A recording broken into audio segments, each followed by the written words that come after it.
Honourable members, please be seated.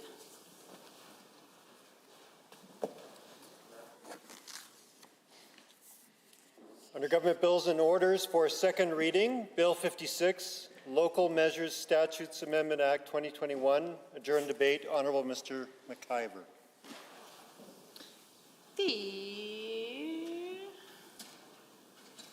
Maybe looking for the official opposition to respond to the moving of second reading for Bill 56, the Local Measures Statutes Amendment Act 2021. I see the Honourable Member for Calgary-Buffalo. Sorry, I saw my colleague jump up and I thought he was going to be speaking to this. But it's my pleasure to be speaking to this. And for a number of reasons. I of course, know when this was introduced and the Interim Minister of Municipal Affairs talked about the two parts of this bill, the two parts which deal with the Emergency 911 Act and the second part that deals with the MSI that this government is pushing out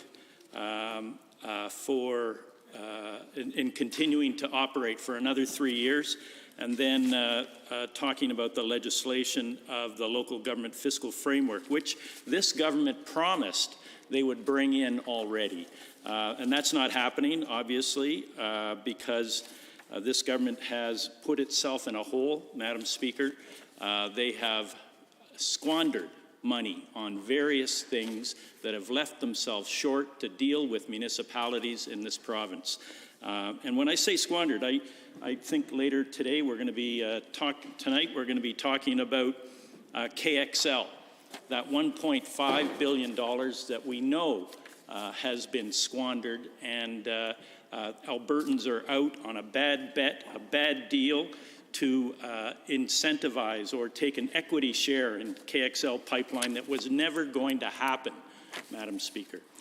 So, of course, who's paying the price for all of that? It looks like municipalities are paying the price for all of that around the province.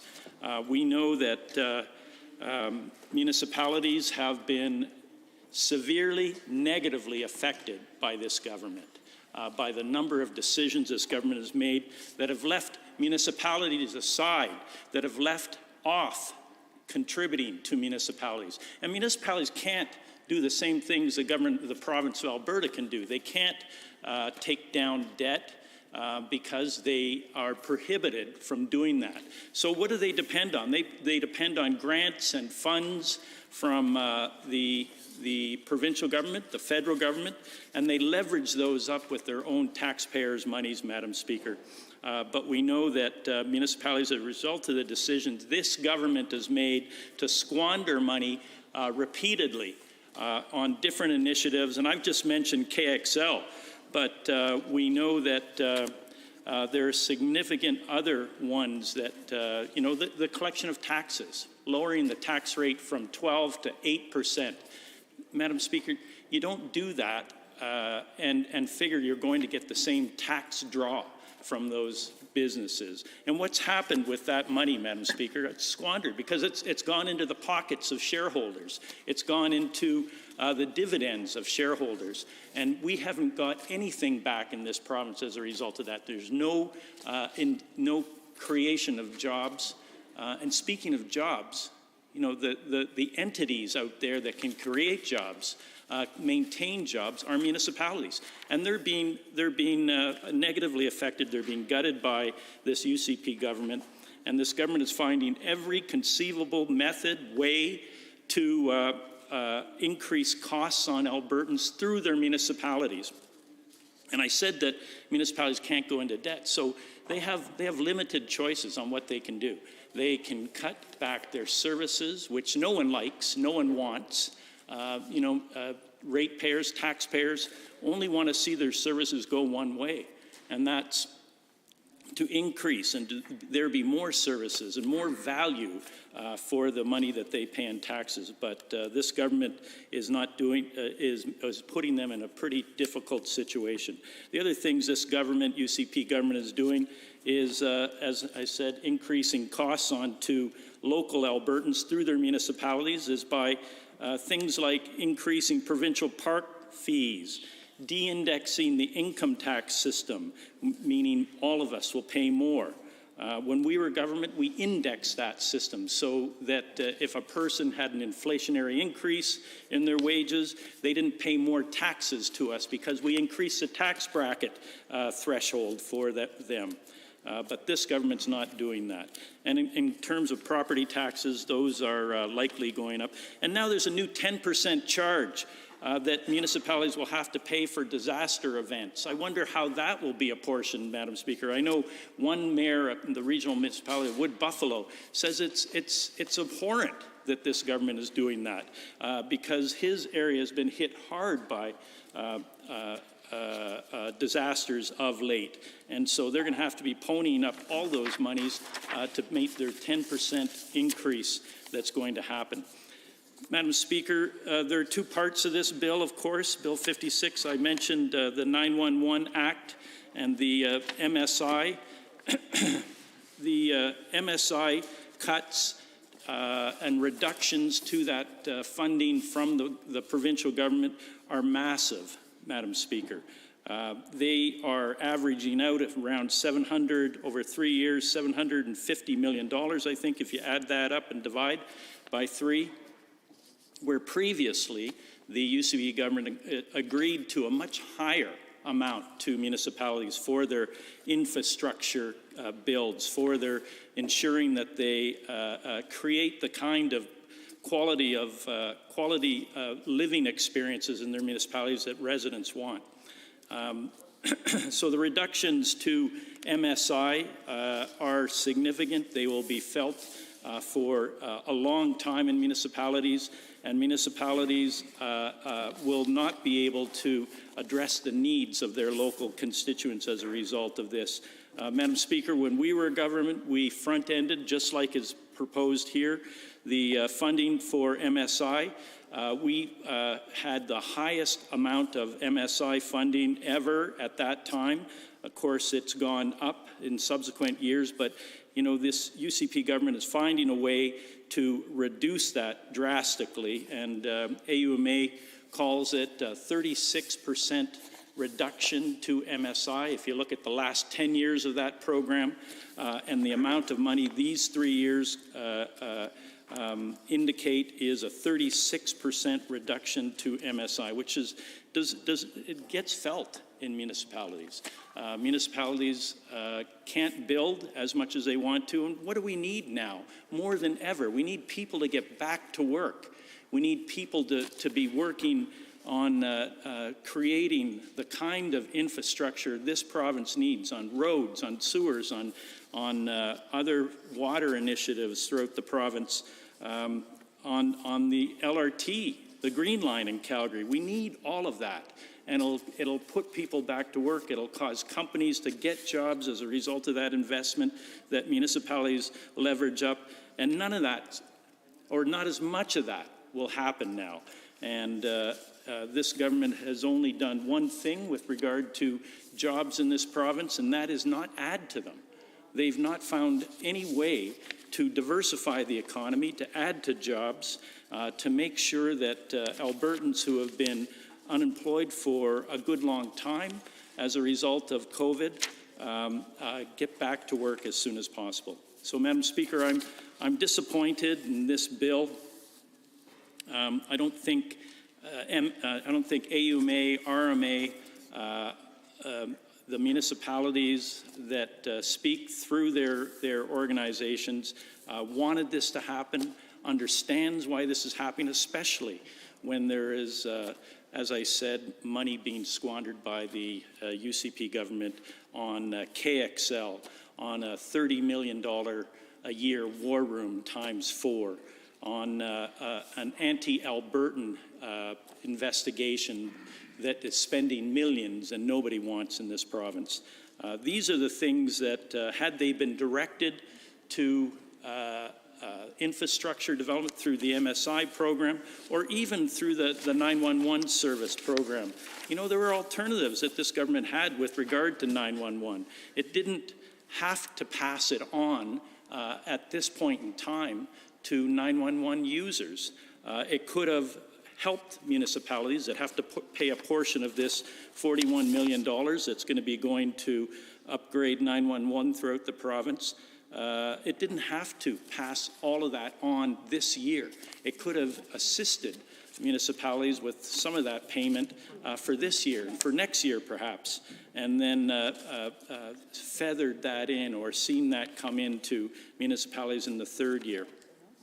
But there was no creativity at all, Mr. Speaker, with regard to Bill 56. There is just, we want to reduce your MSI, and we're going to promise one day to give you the local government fiscal framework that was in legislation and is now being changed. The date's being changed.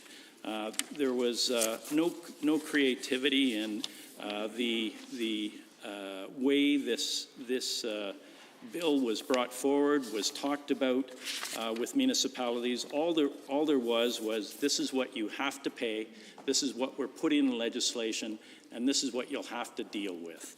So, Mr. Speaker, I'm disappointed. I know my colleagues will get up and share similar kinds of stories and disappointment they have with regard to Bill 56. And it comes at a time, especially for rural municipalities in Alberta, where the amount of unpaid property taxes that they're experiencing from oil and gas companies is now estimated at a staggering $245 million, which is a significant increase from 2019, when they were looking at just about $100 million at that point in time, or just over $100 million. You know, it means that the viability of municipalities in this province, and the UCP is adding to it with the reduction of MSI and the passing on of costs right away to 911 services to revise that program. It means that the UCP is adding to that challenging situation for municipalities, where some of them need to look at whether they can continue to be viable into the future. And you know, they have a long history, a proud history of meeting the needs of their constituents. They're a legitimate level of government, and not some people see them as well, they are a creation of the province, but they're just as critical to their local constituents as other orders of government. They're not a junior order of government, Mr. Speaker. They're a legitimate order of government, and I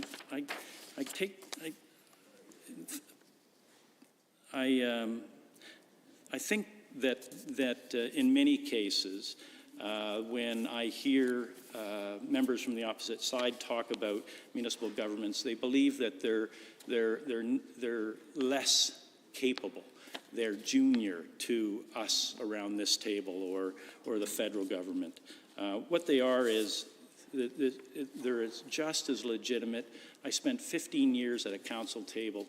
Others here spent time around their council tables, and you know, we did a lot of head scratching about just what the provincial government was up to at times, and whether they were on the side of municipalities, or if, in fact, they were calling their own plays that did not look into the needs of municipalities.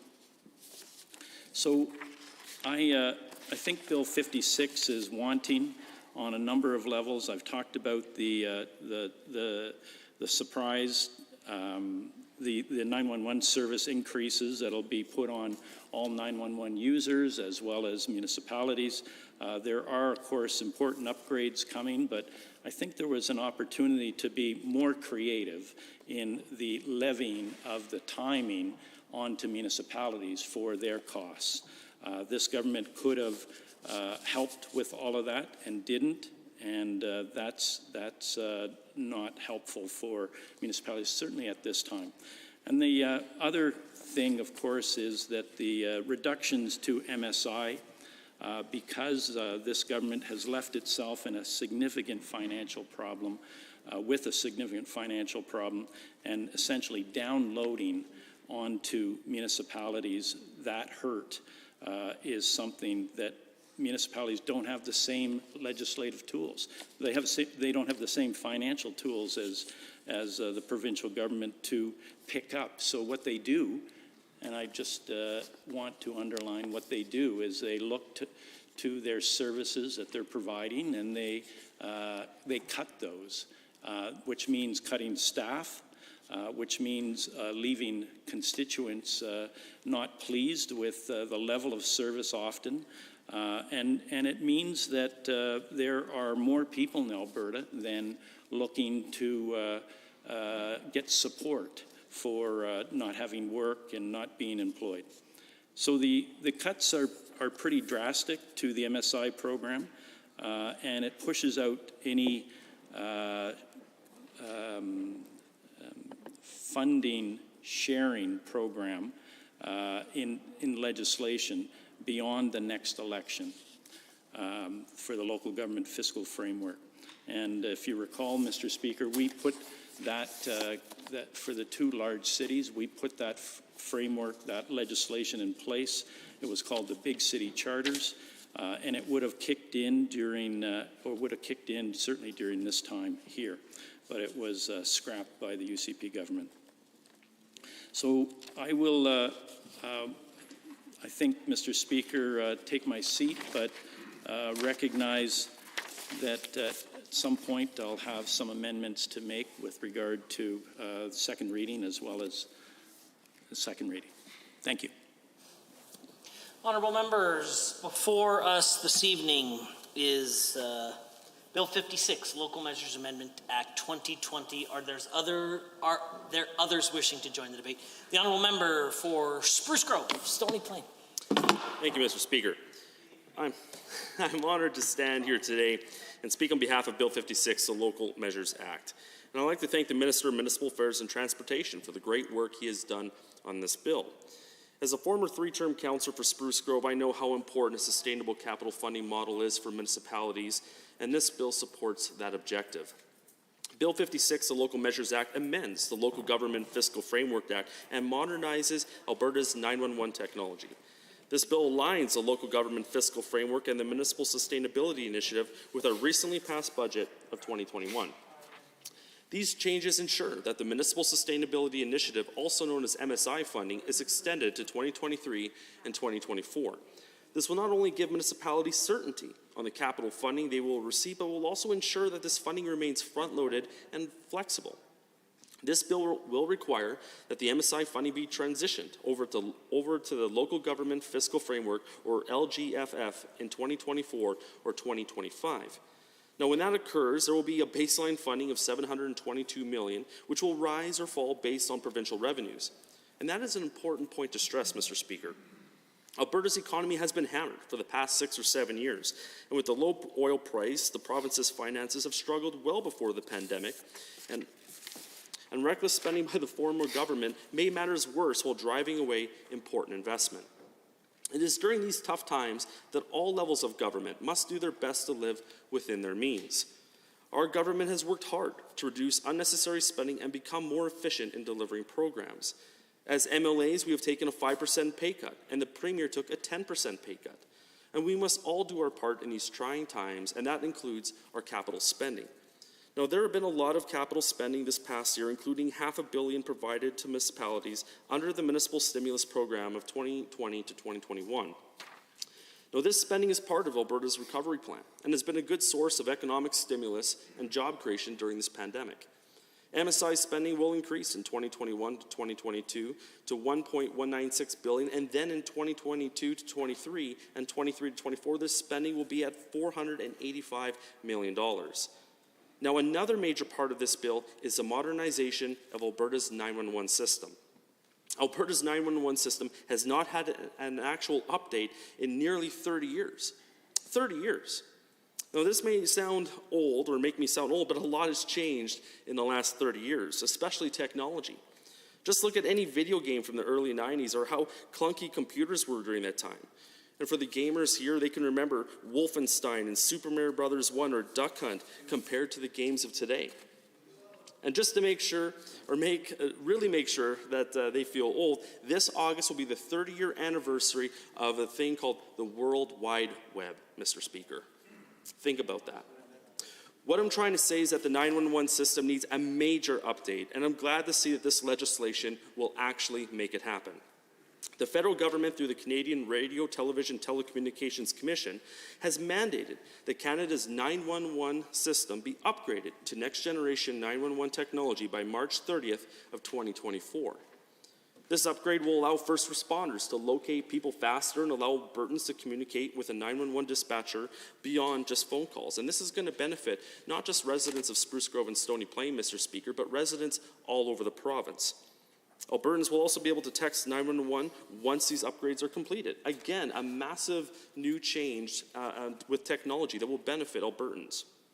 I'm sure that there have been many situations in which a victim was unable to call 911 for help, but they could have sent a discreet text instead. This change will help victims of domestic violence and people witnessing a crime to be able to discreetly text instead of calling, which could put their lives in danger. It is my hope that this change will make it easier for survivors of sexual assault and domestic violence to contact 911 and get the help that they need.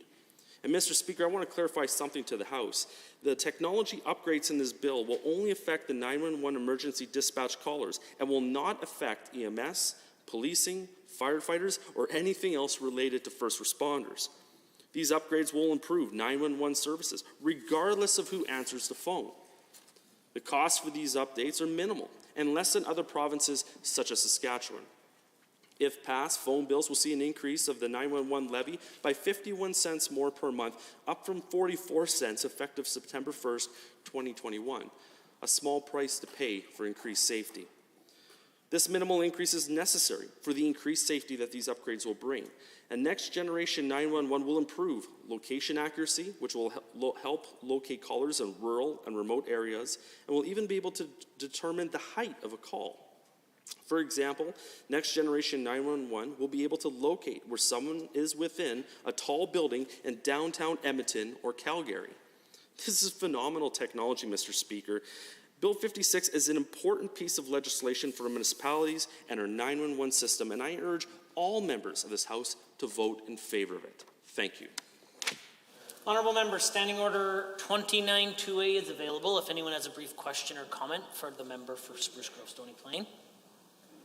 Seeing none, I believe the Honourable Member for Edmonton Rutherford was catching my eye.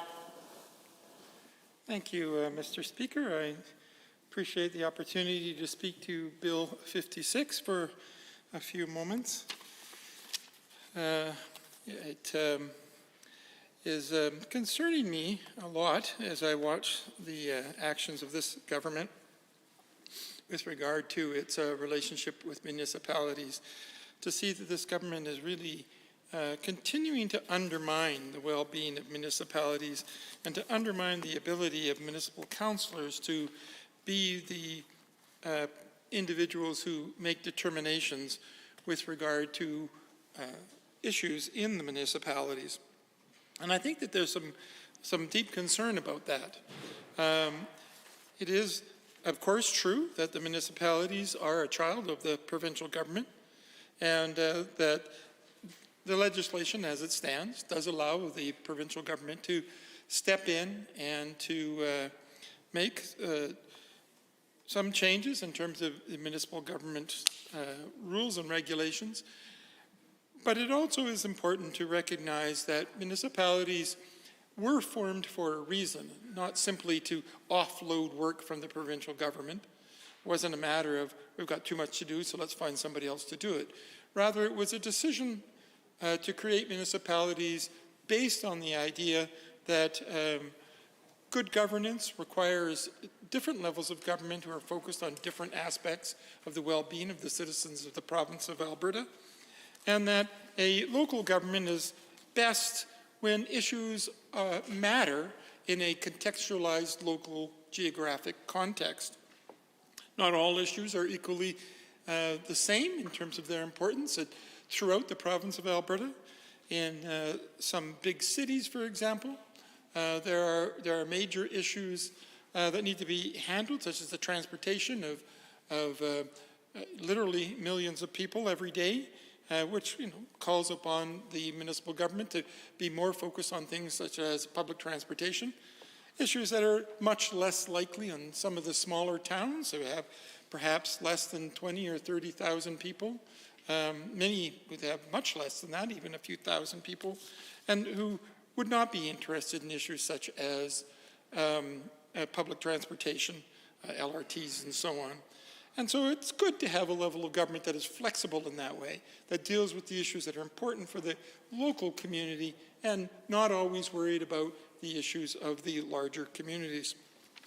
But here we have, yet again, this provincial government making decisions that are dramatically cutting into the ability of the local government to make determinations as to not only what kind of services and issues are necessary in their local community, but how they will go about organizing those services and how they will go about funding those services.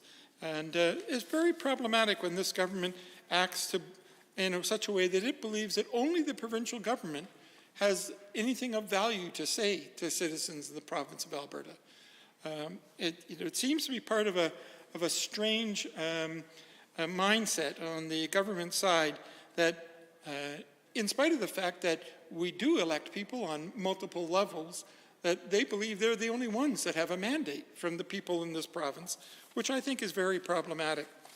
And Bill 56 is an extension of that same kind of thinking. And again, it's another situation where we find ourselves concerned that the municipalities are being hurt by the types of decisions that are being made by this provincial government. That not only is there interference, but that interference is negative in its ultimate outcome for the municipalities. We've seen that, of course, with other areas such as the decision to provide more police officers, but then not provide extra funding, therefore causing dramatic increase in costs to many municipalities around this province, who, of course, certainly were hoping to receive some more funding for RCMP, for example, but couldn't do it on their own, and then suddenly had the provincial government force that on them so that they had to rearrange their budgets to accommodate a provincial decision without support, without consideration by the provincial government about how that might affect other services that are being affected in the community. I know when the leader of the opposition, the member, I stopped myself, the member from Edmonton, Strathcona, and myself went up to one of our tours in northern Alberta, and we're in High Prairie. We had a chance to meet with the local municipality. We're greatly concerned about these kind of decisions and told us about the significant increases in taxation that they were being pushed toward because they simply couldn't reduce their services enough to accommodate the financial costs that have been imposed on them by the provincial government. And of course, I've spoken to many other municipalities that have had similar kinds of concerns. In fact, it was just last spring that I stood out in front of this legislature with mayors and reeves and councillors from all across the province who had come to this legislature to tell this provincial government that what you are doing to local municipalities is crushing them. And here we are again in Bill 56, in spite of the fact that they already have received protests from mayors and reeves and councillors, not exactly a group that typically protests, but here they were at the legislature protesting and being very concerned about what was going to happen in their communities. Some of them telling me that they were going to have to increase their taxes, but in the neighborhood of 200%. In the Medicine Hat, in the rural area around Medicine Hat, they were telling me that was the likely projected change in their municipal tax rate because of the actions of this provincial government. That's an incredible burden on a small municipality, and of course, it makes the provincial government look like they're doing nice things, but simply actually pushing the pain onto a different level of government while taking away the power from that same level of government. Very concerned about that. Other areas that, of course, that they've been attacking the municipalities are on have been things such as the loss of linear assessment, where they are not receiving the income that they previously would have expected, and therefore unable to plan for the future. I pile up on top of that the fact that they have actually provided a tax holiday for many large companies to not pay their property tax, which is really the only basis, or the primary basis, on which municipalities are able to fund their services. So while you're increasing costs on the one hand with things such as policing, you're now decreasing their ability to pay for the services in multiple kinds of ways. And I think that this is very problematic. We've also, of course, seen this government introduce legislation to impose provincial electoral issues on municipal elections, thereby interfering with their ability to speak to their own citizens without interference, without that background static of another issue going on. And again, undermining the value of having conversations between the municipal level of government officials and the people who elect them in such a way that they can properly serve the members of that community. A big problem. And of course, we've also seen this significant war on doctors that has occurred in this province, and the fact that many rural doctors are saying they can no longer practice in their area because of the behavior of this provincial government. And I can tell you, anybody who spent any time in rural areas will tell you how hard it is to attract and retain doctors in rural areas. They work very hard. They often invest significant amounts of money. They certainly invest significant amounts of time to try to create opportunities to attract doctors and to ensure doctors feel welcome and supported in their communities. And here, in 1 year, this government has done more to eliminate those hard-fought relationships built up with doctors over the years. So the concern here is about the provincial government yet again going after the municipal governments and making the lives of municipal governments more difficult, and therefore making the lives of citizens in the rural and smaller communities more difficult. I think that's very problematic. In this particular case, of course, what we see is happening is that there is a significant decrease in the MSI that is being made available to the municipalities. Now, it is designed in such a way to upload some of the money at the beginning so that the municipalities can use that money to adapt, but it drops off immediately in the second year, dramatically, in fact, in the second year.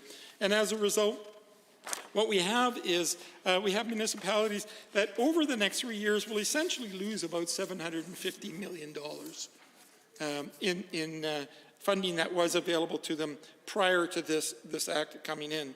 The upfront load up on MSI dollars is about $1.2 billion, but immediately drops down to less than $500 million. So we know that this year it may not hurt as much, but it certainly will dramatically hurt municipalities in the next year. And of course, that will be felt by members in the community in terms of loss of services. The way these things work out, probably about 2 years down the road, which is interesting because it conveniently puts the worst impact of this just beyond the next election. So it's clearly some devilry in the details here that the provincial government has enacted in order to not only smack down the municipalities, but to ensure that they don't pay the price, because we know that they won't be the government in 2 years' time. And so I guess I'm very concerned about this. I'm concerned that the viability of many smaller communities is at risk here, that governments will simply have to make the decision in some places, in smaller communities in the province of Alberta, to fold their tents and go home, and to simply pass on the excessive expectations and the low ability to meet those expectations to some other level of government, some other place, in hopes that that somebody else will be able to deal with it, which is a shame. It does mean, of course, that in this democracy, people will be less represented than they were prior to this particular UCP government taking its place in this House. So I'm very concerned about the trend. I'm very concerned about the implications for democracy in terms of this government's overreach into municipal issues and interference with the municipalities being able to do the best job possible for members of this community. I know that there is a second part to this bill, which is, of course, the 9/11 tax increase, which is a reasonably significant increase over the next little while. In order to fund this 9/11 system, 911, don't say 9/11, I get it, 911 system, that they're increasing the monthly cell phone bill tax by 51 cents. So it's going from 44 cents to 95 cents, which is a significant, a more than 100% increase. And that, of course, means that everybody on their individual cell phone bill will see an increase, and I don't necessarily disagree with that. I understand we do have to finance important things like 911, and as the previous speaker from Spruce Grove, Sony Plain, indicated, that having a really effective 911 system is important to the well-being of citizens, and there are many situations in which we want everybody to have a high level of access and be able to receive services. But if you have a high level of access and those services are not there because the municipalities can't afford the level of services, then it's a contradictory thought process. If you say we want to increase access to something, but we're going to decrease the something itself, then it just doesn't make sense. There's no consistency of thought in terms of the bill. And here we have a bill where, in fact, those two very same things are happening. And of course, it's also a bit contradictory to the overall mantra of the government side of the House, who says they're going to decrease taxes when, in fact, they constantly find ways to increase them. Thank you. Honourable members, Standing Order 29-2A is available if anyone has a brief question or comment for the honourable member. Seeing none, is there anyone else wishing to speak? The honourable member for Calgary East has risen. Thank you, Mr. Speaker, for this wonderful opportunity today, for allowing me to speak here on the important topic, ensuring changes that will help modernize and align the Local Measures Act with the new 2021 budget.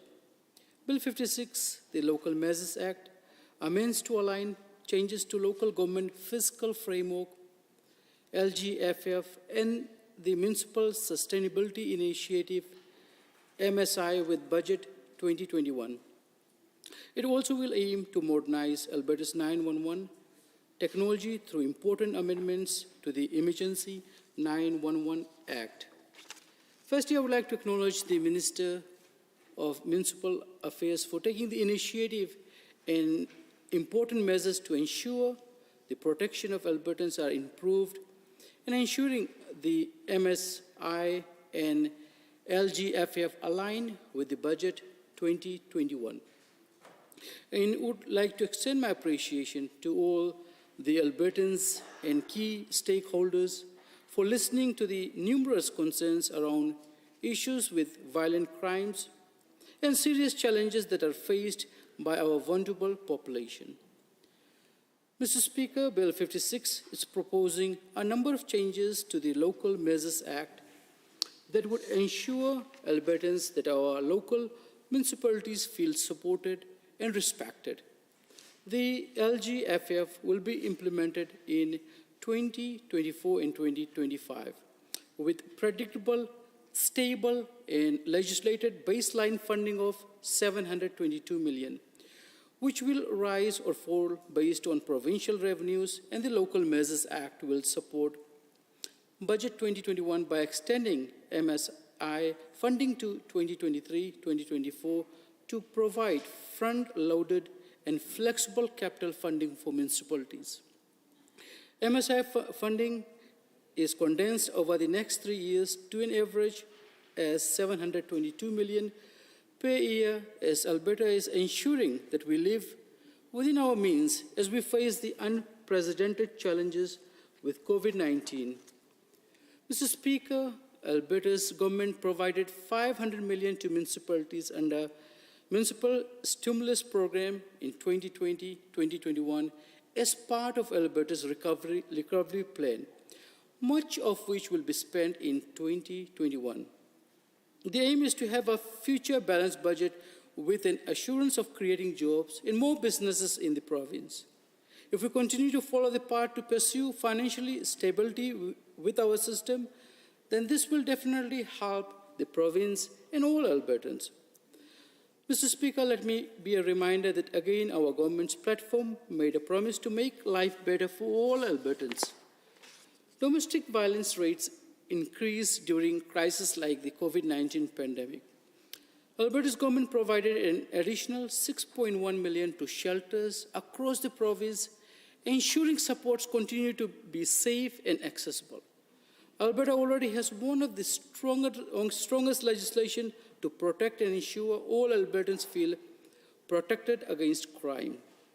Just this year, under the Vital Statistics Act, legislation were made in efforts to ensure criminals do not have the opportunity to change their names. And just last year, Alberta's version of Clare's Law was introduced to allow vulnerable Albertans who may be at risk for domestic violence to access relevant information about their partner. This legislation, with the changes to the 911 Emergency Act, will increase the reliability of the service being provided by first responders. Mr. Speaker, under Bill 56, we are committed to protect the vulnerable Albertans with the modernization for legislation like the 911 Emergency Act that will increase the protection and safety Albertans who are faced with acts of emergency situations. Mr. Speaker, it is finally the time to take action to make the right opportunity to propose amendments to modernize the Emergency 911 Act, which has been neglected for many, many years. These changes will modernize and update the 911 system for the first time in nearly 30 years to ensure Albertans continue to have a safe, reliable services when they call or text 911 during emergency situation. Once the system upgrades are complete, Albertans will be able to text 911 in situations where they cannot call, which is particularly important and crucial for victims of domestic abuse. First responders will be able to locate people faster. To cover the cost of the changes, phone bills will see an increase of the 911 levy of 51 cents per month, up from 44 cents, effective September 1st, 2021. Many of us already know customers may raise concerns about an increase to cell phone bills, but Albertans should understand the importance of maintaining the Alberta 911 system will support many Albertans facing challenging situations.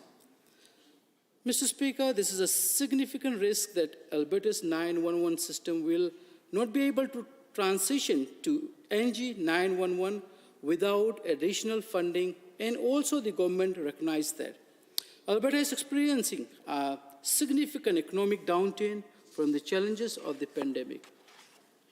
Mr. Speaker, it is great to know that there will be no direct provincial financial implications to the government to implement these new changes to the Emergency 911 Act.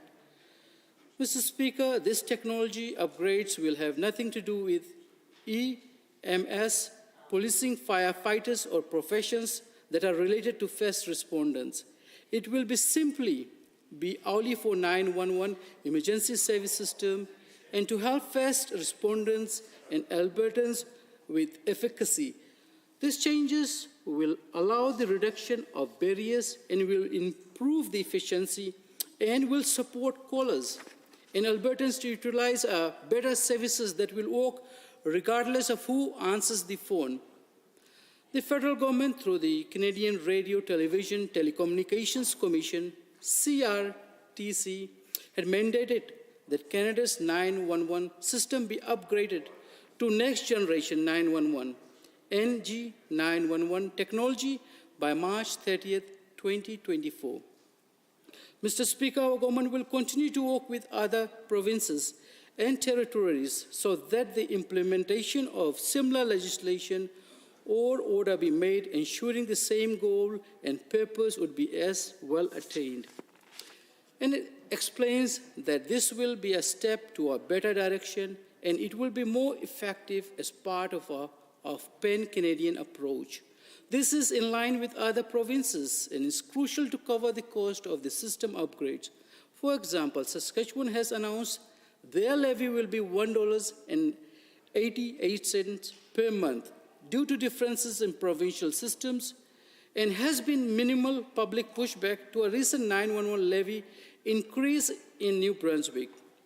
The next generation 911 will improve location correctness of calls to verify caller's civic address or device location, helping locate callers in rural and remote areas, and determine the height of a call. If, for example, someone is in a tall building in an urban area, the pin drop will not be required via text because the location will be provided automatically as long as the caller has some phone reception to process the call, which is done through satellite GPS. Next generation 911 will leverage the growth of broadband in areas underserved by cell phone coverage to make 911 calling much easier. Even in areas with poor cell phone coverage or individuals that are in areas where it has broadband Wi-Fi coverage, then the call will be processed through the network under the modernized system NG911. Again, the 911 system will work better, unified, and will be faster with the modern equipment introduced. Mr. Speaker, our communities and Albertans have waited far too long for the previous government to act. It is finally time to amend and legislate laws that will help Albertans get the support and assistance they deserve.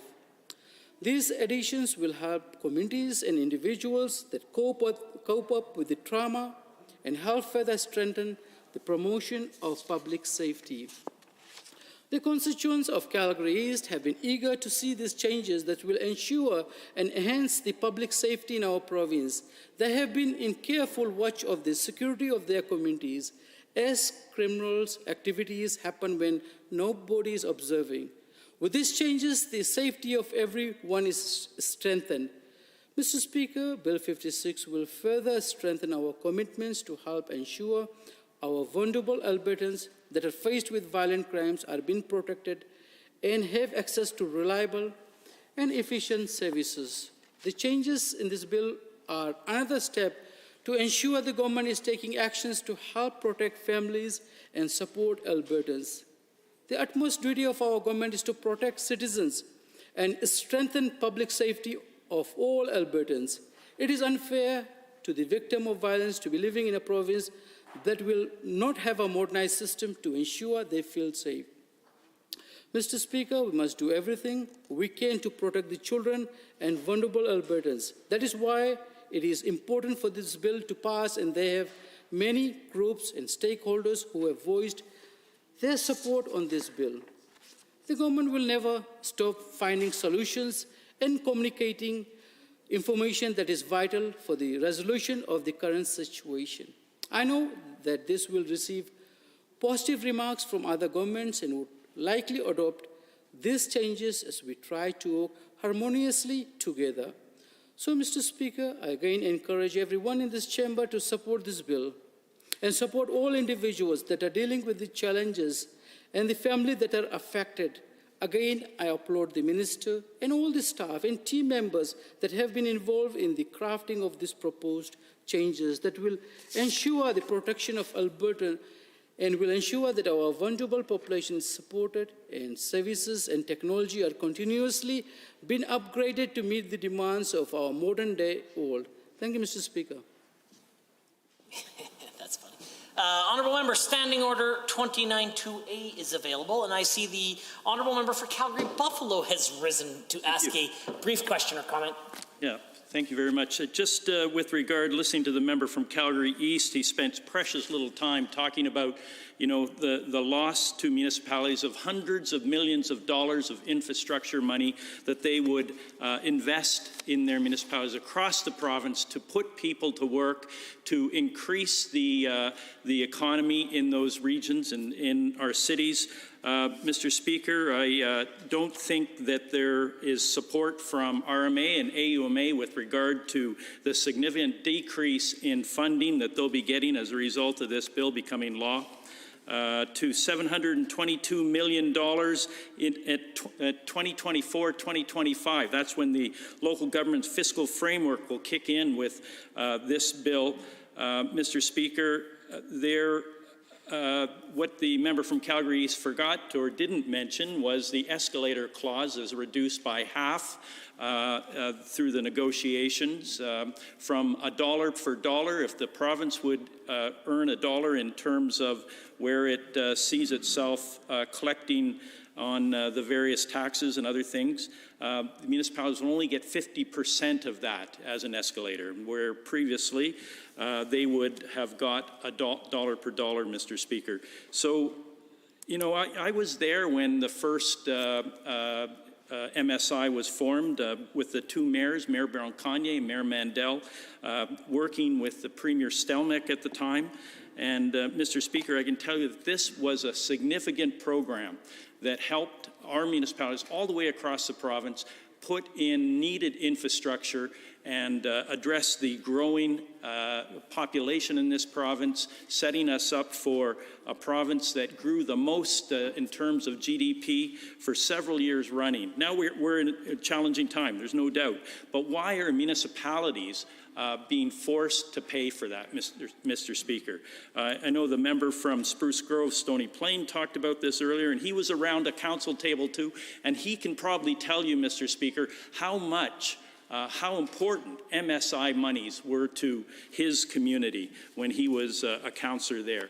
They were significant for the community that I represented, Mr. Speaker.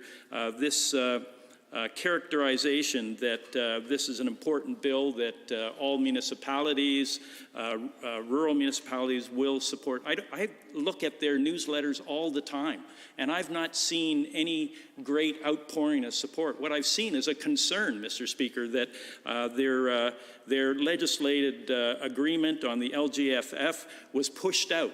I see a concern that they're getting a reduction. They say 36%, Mr. Speaker, over the 10-year period of this program, 10-year average of this program.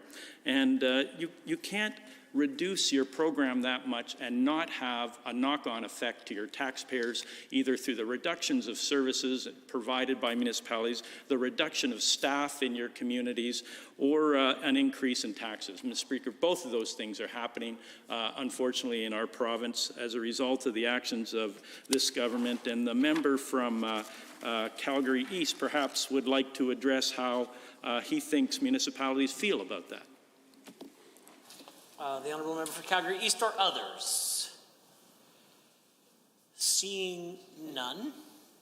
Are there others wishing to join the debate? I see. The Honourable Member for Edmonton-Glenora. Thank you very much, Mr. Speaker. There's one taxpayer. We hear this a lot in this place, and I know where it comes from. It comes from that concept that if you download costs onto others, that it's the same people who are going to pay for it, whether they're paying through open, transparent increases provincially, or whether they're paying for it through downloaded costs onto municipalities. So when the government, provincial government, makes choices to cut revenues that were available from large profitable corporations making over $500,000 a year in profits, not their gross, but in their net profits, and then says to municipal partners, other forms of government, other orders of government, we can't afford to honor our commitments that we made to you because we made a promise to large corporations that is more important than our promise to our partners and municipalities. These are the direct consequences. This government has chosen to put large profitable corporations ahead of municipal partners.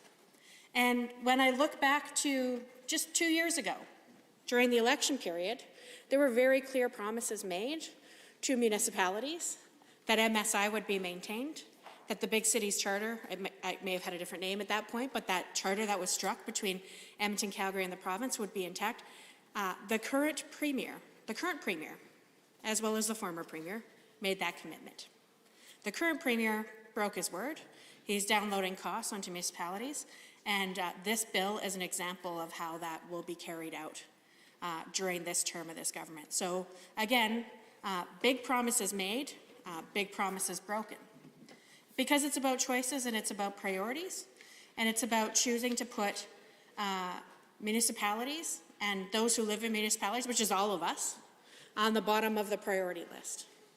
So when the government chooses to invest at least $1.3 billion in a bet that Donald Trump will be reelected President of the United States, and then says to municipalities, sorry, there's no money left to pay for your rec center or your library or your roads or the potholes. It's funny because when I door knock as a provincial politician, sometimes people will raise municipal issues with me. They will say things like, yeah, but garbage pickup, and yeah, about the potholes, and yeah, about, you know, the curb is not very even over here, and water pools in front of my house. I usually say, really happy to raise those concerns with your municipally elected official. That's a municipal responsibility.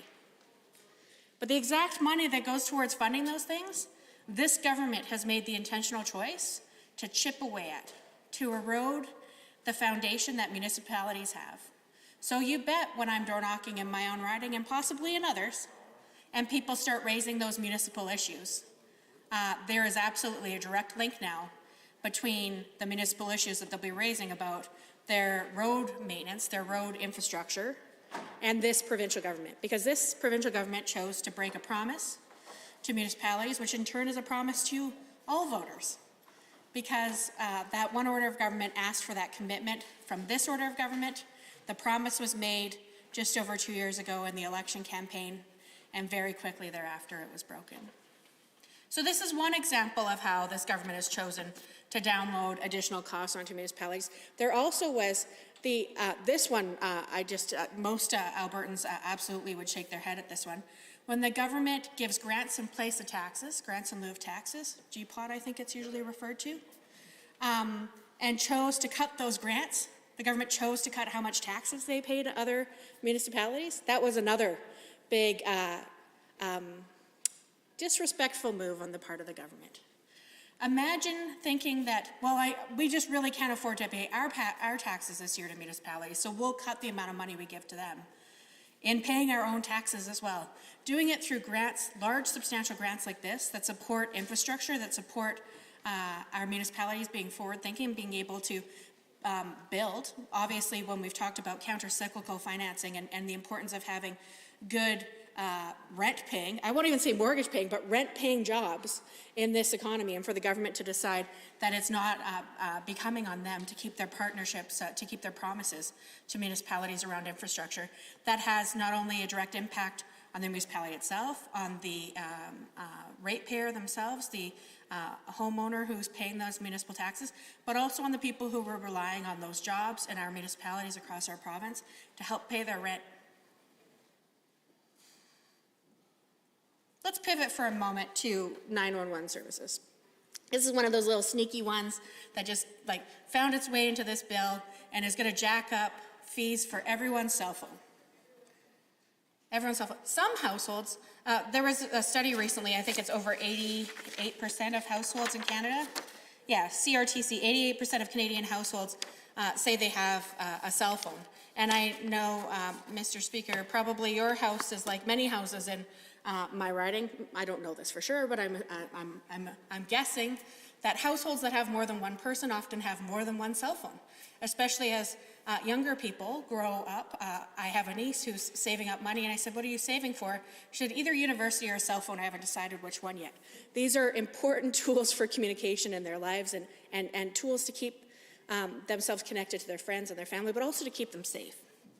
So for the government to increase through yet another broken promise, no increases to taxes, but bringing in a tax increase for cell phone service to be able to contact 911 through this bill, downloading those additional costs onto families in a very, definitely not the title of this bill, it's not a bill to increase taxes for working families. That's definitely not what it's called, but that is definitely one of the implications of this bill, given that there is this sneaky addition to a tax for being able to access 911 from your cell phone.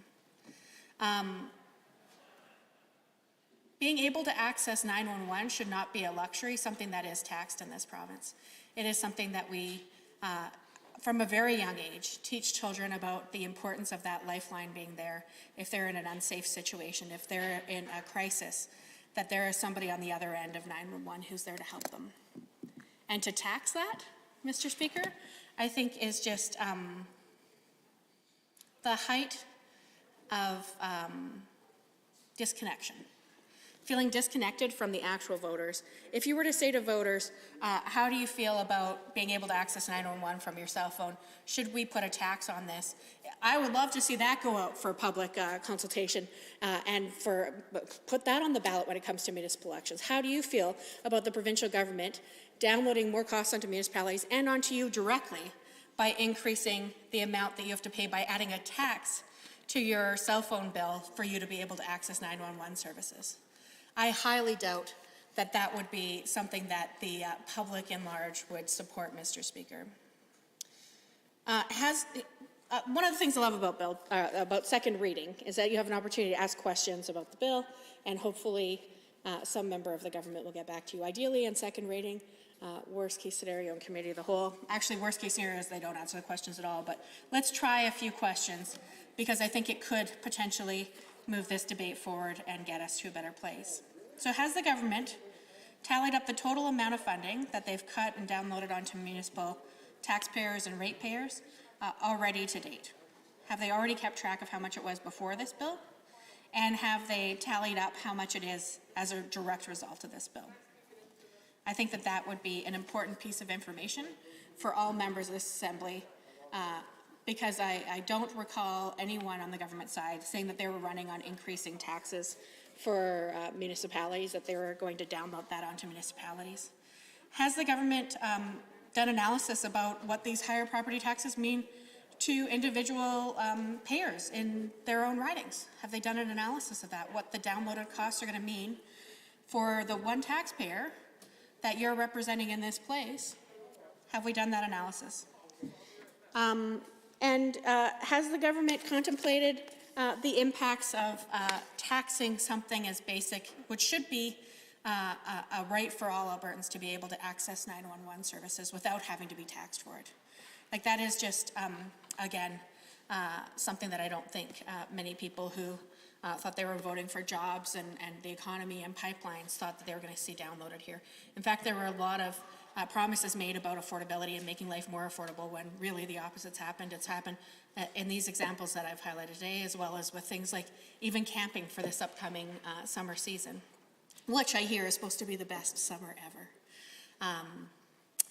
Well, it's going to be a more expensive summer, that's for sure, and definitely a lot of families are missing folks from being part of their traditional summer experiences as a result of how this government has handled or mishandled the last 2 years, and especially the last year.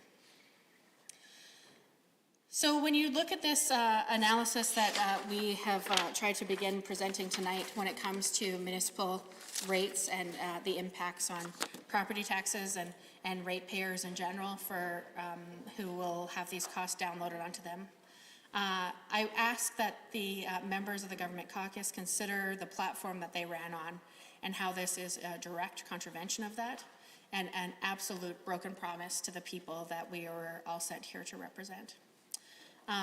We know that there have been other instances that I've highlighted previously around the government not keeping their own commitments around grants in place of taxes for provincial buildings to municipalities. That was already really terrible, and I think a demonstration of a lack of respect for another order of government that exists, that we're supposed to be in a partnership with, that we're supposed to be working collaboratively to support the citizens of.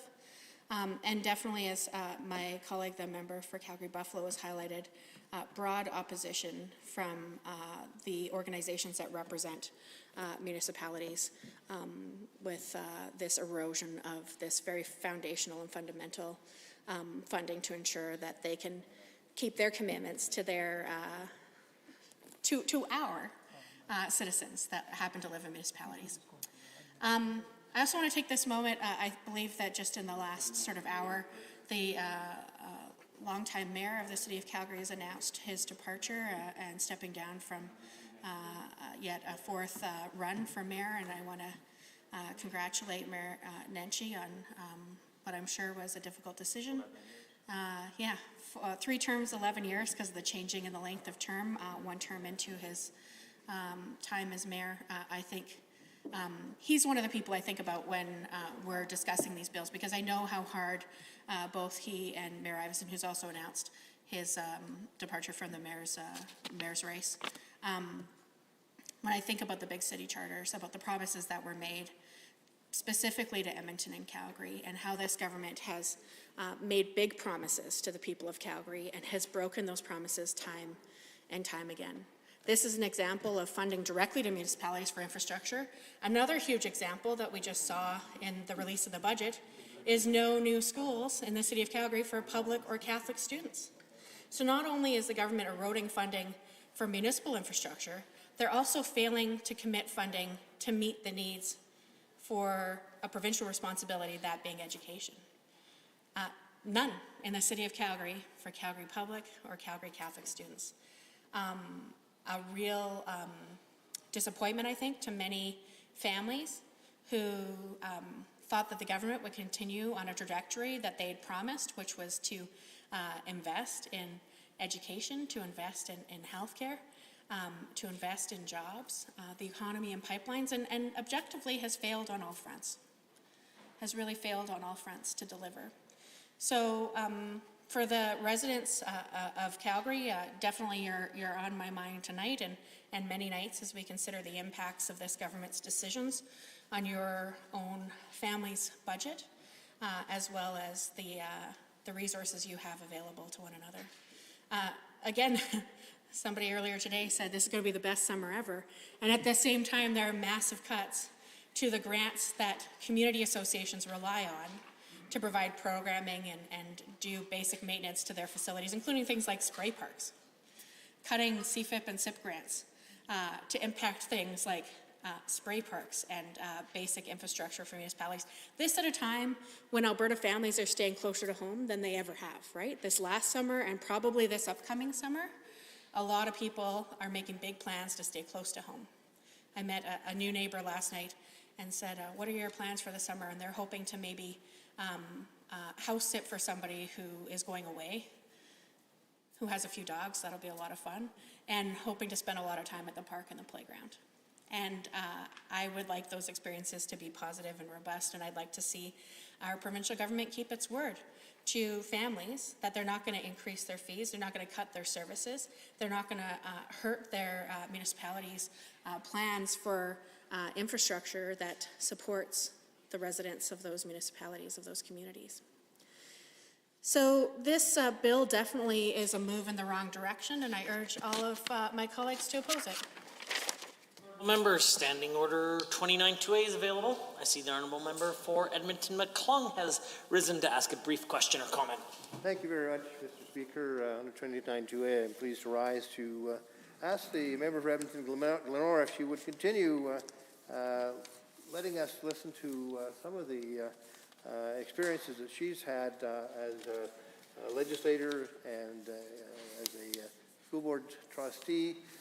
You'll find all of her comments are bound by the depth of her experience, and it's a delight listening to her speak about the with a great deal of knowledge, the effects of government funding on municipalities, or lack thereof, I should say, and how, in fact, the local municipalities under Bill 56 are impeded in their long-term planning by not being able to rely upon the MSI funding as they have in the past. The honourable member. Thank you very much, Mr. Speaker. I did actually recently pass the 10-year mark of elected service, and at the time I didn't stop to reflect on that, but I appreciate the comment from my colleague from Edmonton McClung. And I can tell you there were years when I served on the Edmonton Public School Board where we didn't get infrastructure projects, where we got none. And then there were some years where we got a good number. And the truth is there was still a significant backlog in terms of infrastructure needs for the City of Edmonton, and I know it was the same for the City of Calgary. There was about $1 billion worth of deferred maintenance in Edmonton schools at the time in which I decided to put my name forward to run for MLA and have a chance to try to reverse some of that impact on our communities. There were boilers in our schools that were over 100 years old, where you had to call the retired maintenance worker and see if they would be able to come in and help make a part to repair that boiler. And this is part of the legacy of deep cuts that really began in the 1990s and that we have never caught up to as a province in terms of addressing that significant backlog that was left to us, that significant debt to our public assets, to the facilities that we rely on as people of this province. So when I see this government take that same path in breaking its word, breaking its promise to the people of Alberta around no new taxes, well, absolutely there will be new taxes as a result of this bill, Bill 56, that the government's bringing forward here today. When they break their word about affordability and add, again in 56, a sneaky tax to tax your right to call 911 from your cell phone, when I see that there are such significant contractions to the promises that were made, broken promises around infrastructure for our partners across this province, I reflect on some of my experiences, and I'm sure experiences that others who've been elected to local government have in this place. Not just in this caucus, I'm sure that there are members in the government caucus who have lived through their frustration with deferred maintenance for their local schools, for their local municipal infrastructure, including libraries and other community assets, rec centers, pools being a big one. So when the government continues to make the same kinds of backward mistakes that were made in the 90s that had negative impacts that our kids and our communities, our families are still living with today, and continues to dig a deeper hole through its actions in this place, including Bill 56. I have to say how frustrated I am that the government's choosing to relive a failed narrative, and at the same time drawing bigger debt than we've ever seen in this province. And again, it comes back to choices. Governing is about choices. Leading is about choices. Whether you're leading your household, whether you're leading in your place of work, whether you're leading your province, and you have that tremendous honor and responsibility to do so. And the choice to put large profitable corporations and a project that was tied to the re-election of Donald Trump as a higher priority than keeping promises to the people of Alberta, including our municipal partners, I think really says something about character and about priorities and about one's word, Mr. Speaker. So these are a few of the thoughts I have, and again urge all members of this Assembly to vote no on 56. Honourable members, are there others wishing to join in the debate? The Honourable, the Minister of Municipal Affairs. I'm just trying to assist, Mr. Speaker. Yes, I appreciate that. However, I believe you've already spoken to... to the bill, which, Second, I did the introduction. Listen, yes, okay. which, All right, no which worries. proves a challenge for you to speak to it additionally. A point of order, Mr. Speaker. A point of order has been called. The Honourable the Minister of Municipal Affairs. Several members opposite are wearing their party's logo on their face. That's against the rules of this place. Not sure if it's a logo of their caucus or of the party. If it is of the party, of course, that would be inappropriate, and we've taken a wide latitude. I'll look into the issue further, and we have taken a wide latitude on the use of masks in the chamber.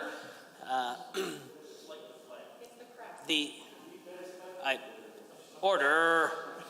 The Honourable Speaker is on his feet. I think that I don't need help from the Honourable Member from Edmonton Ellerslie, but I appreciate your generosity. I will confer and report back to the Minister of Municipal Affairs. The Honourable Government House Leader has risen. Well, thank you, Mr. Speaker. I move that we adjourn debate. Honourable members, having heard the motion as proposed by the Honourable the Government House Leader to adjourn debate on Bill 56. All those in favour, please say aye. Aye. Any opposed, please say no. My opinion, the ayes have it. That motion is carried and so ordered. Government motion. Under government motion number 7D, adjourn debate, Honourable Mr. Nally. Honourable members, before the Assembly, government motion 70. Is there anyone wishing to speak? The Honourable the Premier has the call. Thank you, Mr. Speaker. I'll try to be uncharacteristically brief. I think this is an important opportunity for the Assembly to speak to an issue of critical importance to Alberta. As you know, Mr. Speaker, getting increased access for our world-class energy products to global markets is existential for our economic future. It wasn't long ago that the opponents of our energy industry, including the official opposition here in this place, were arguing that roll up the carpet, it's over, close down the Alberta energy industry, it has no future. But what a difference a year makes, Mr. Speaker. We're now selling Alberta energy at WTI prices of north of $60 with the tightest differentials in history. WCS north of $50. Merrill Lynch yesterday made a projection of Brent prices in the third quarter of this year of $80 a barrel, Mr. Speaker. That would imply a $75 WTI. But here's the kicker, Mr. Speaker. We are, in Alberta, producing more crude oil than at any time in the history of our province. In the last quarter, Mr. Speaker, we averaged 3.84 million barrels per day. Wow. 3.84 million barrels per day. So much for an industry that had no future, according to the NDP and the Green Left that wants to landlock this energy. Mr. Speaker, what we have seen through the COVID crisis is the uneconomic nature of U.S. shale oil and gas has become evident. The churn and burn of capital, which led to a doubling of U.S. production under the great climate change warrior Barack Obama. They doubled production, Mr. Speaker, but they didn't make money doing it. They were churning and burning through mountains of capital, and they managed to go up to 12 million barrels per day. Well, Mr. Speaker, it now appears that reality has caught up with the American oil industry, and they are down 2 to 3 million barrels per day for a long time to come. And that opens up a huge opportunity for the capital-efficient Canadian industry. Mr. Speaker, all we need is the infrastructure to get our energy to them. And that is why last year, Alberta's government made a hugely important strategic decision to get construction started to create good jobs on the ground with Keystone XL through the $1 billion US preferred equity investment and the availability of $6 billion in loan guarantees. Why was that necessary? And I'll tell you why briefly, Mr. Speaker. It's because TC Energy, a great Alberta company, had already invested over $6 billion of their shareholder dollars into a project that had faced endless harassment and lawfare from the American Green Left coalition that constitute the so-called tar sands campaign that began at the Rockefeller Brothers Foundation in 2008. They saw the Keystone XL pipeline as an existential threat to their goal of landlocking Alberta energy, which is why they, through people like Tom Steyer, the U.S. San Francisco hedge fund billionaire, who made his money, by the way, on things like coal and gas. Mr. Steyer spent over $200 million supporting candidates in the United States who opposed the Keystone XL process. Eventually, he managed to persuade his friend, President Obama, to veto it in 2015. Fast forward to 2019. This government was approached by TC Energy. They said, after $6 billion investment, we've got a presidential permit. The majority of Americans support this. Every state government along the line supports it. All of the American unions support it. And First Nations are signing up. We've got plans to make it a net zero operation pipeline through contracts with renewable providers, et cetera. But the Green Left has been so effective at spooking investors and creating uncertainty through the campaign of lawfare that we're unable to capitalize the balance for construction. We're ready to press go. We're ready to put pipe in the ground. We're ready to create jobs. We're ready to make this a reality, but we need some assistance to de-risk it. Well, Mr. Speaker, we took a long, hard look at this. We went through multiple levels of careful due diligence. We contracted world-class financial advisors on how best to structure a prospective investment that would minimize risk for Alberta taxpayers while maximizing benefit to our economy. And ultimately, that's why we decided in March of last year to proceed with that investment. Now, I should add, when we did so, Mr. Speaker, that then candidate Vice President Biden was the only major Democrat candidate for the primary who had not signed on to the declaration to veto Keystone XL. And we had some very fruitful discussions with U.S. unions. Normally this would interest the NDP because, I mean, now they've just become the party of government unions. They used to be the party of private sector unions too. Remember when actually the NDP in Alberta was born in a coal mine. They want to shut down all the coal mines now. It was actually the coal mines in the Crow's Nest Pass. They're ashamed of their roots. And the workers there, who were the first to unionize in Alberta, the first to create a socialist party, that was the parentage of the NDP. Born, conceived in a coal mine. That they've abandoned, Mr. Speaker. Just as they've abandoned the Building Trades Union, LIUNA, the steel workers, the AFL-CIO, and all of them who strongly support the Keystone XL project. And all of those unions were supporting Mr. Biden's campaign. They came to us and said, don't worry, Mr. Joe, he's a pro-jobs Democrat. He's a builder. He's a doer.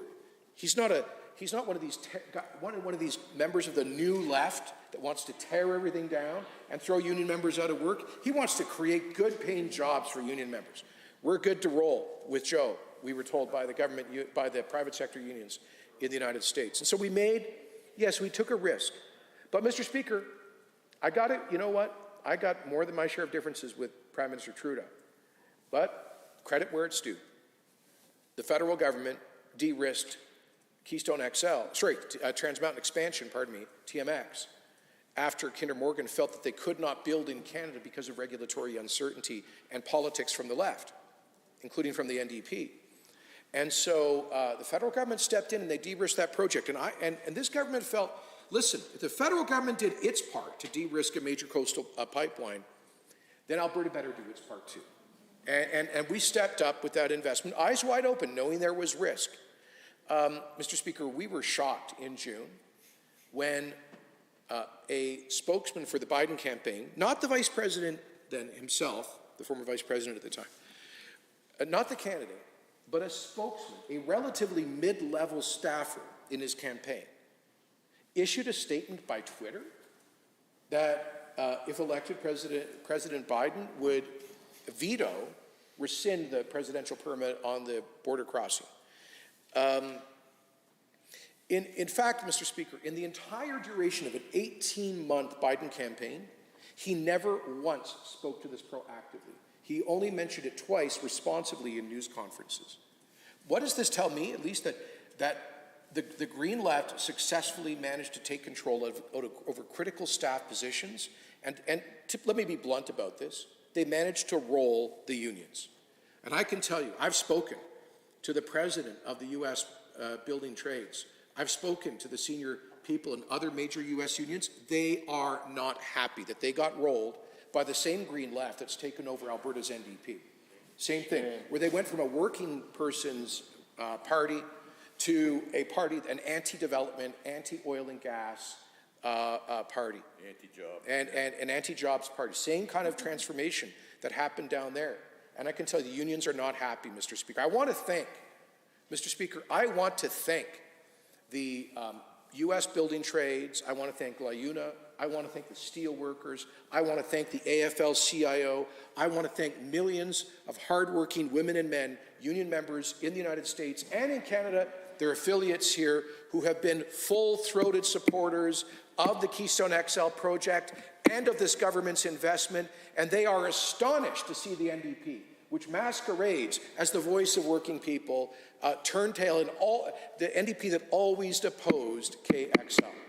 When she was asked, the leader of the opposition, then Premier, was asked, do you support Keystone XL? On a CBC radio interview, she said, quote, no, unquote. The NDP wasn't just passively opposed to it, they actually sent MPs down to Washington in 2014 to lobby the Obama administration to veto the project. Stabbing Alberta workers in the back is what they did, Mr. Speaker. Well, we weren't going to accept it. That's why we made that carefully considered and prudent investment. Now, Mr. Speaker, obviously, we deeply regret the decision that President Biden made to revoke the permit through an executive order within hours of being sworn in January of this year.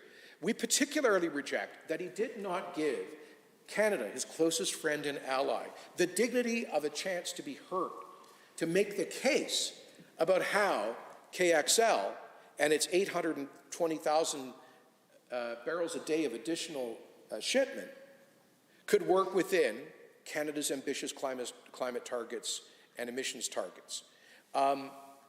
That's not how you treat friends, Mr. Speaker. And let me just add, by the way, how passing strange it is that the Biden administration that killed this Canadian pipeline, that killed this, that undermined North American energy independence, has refused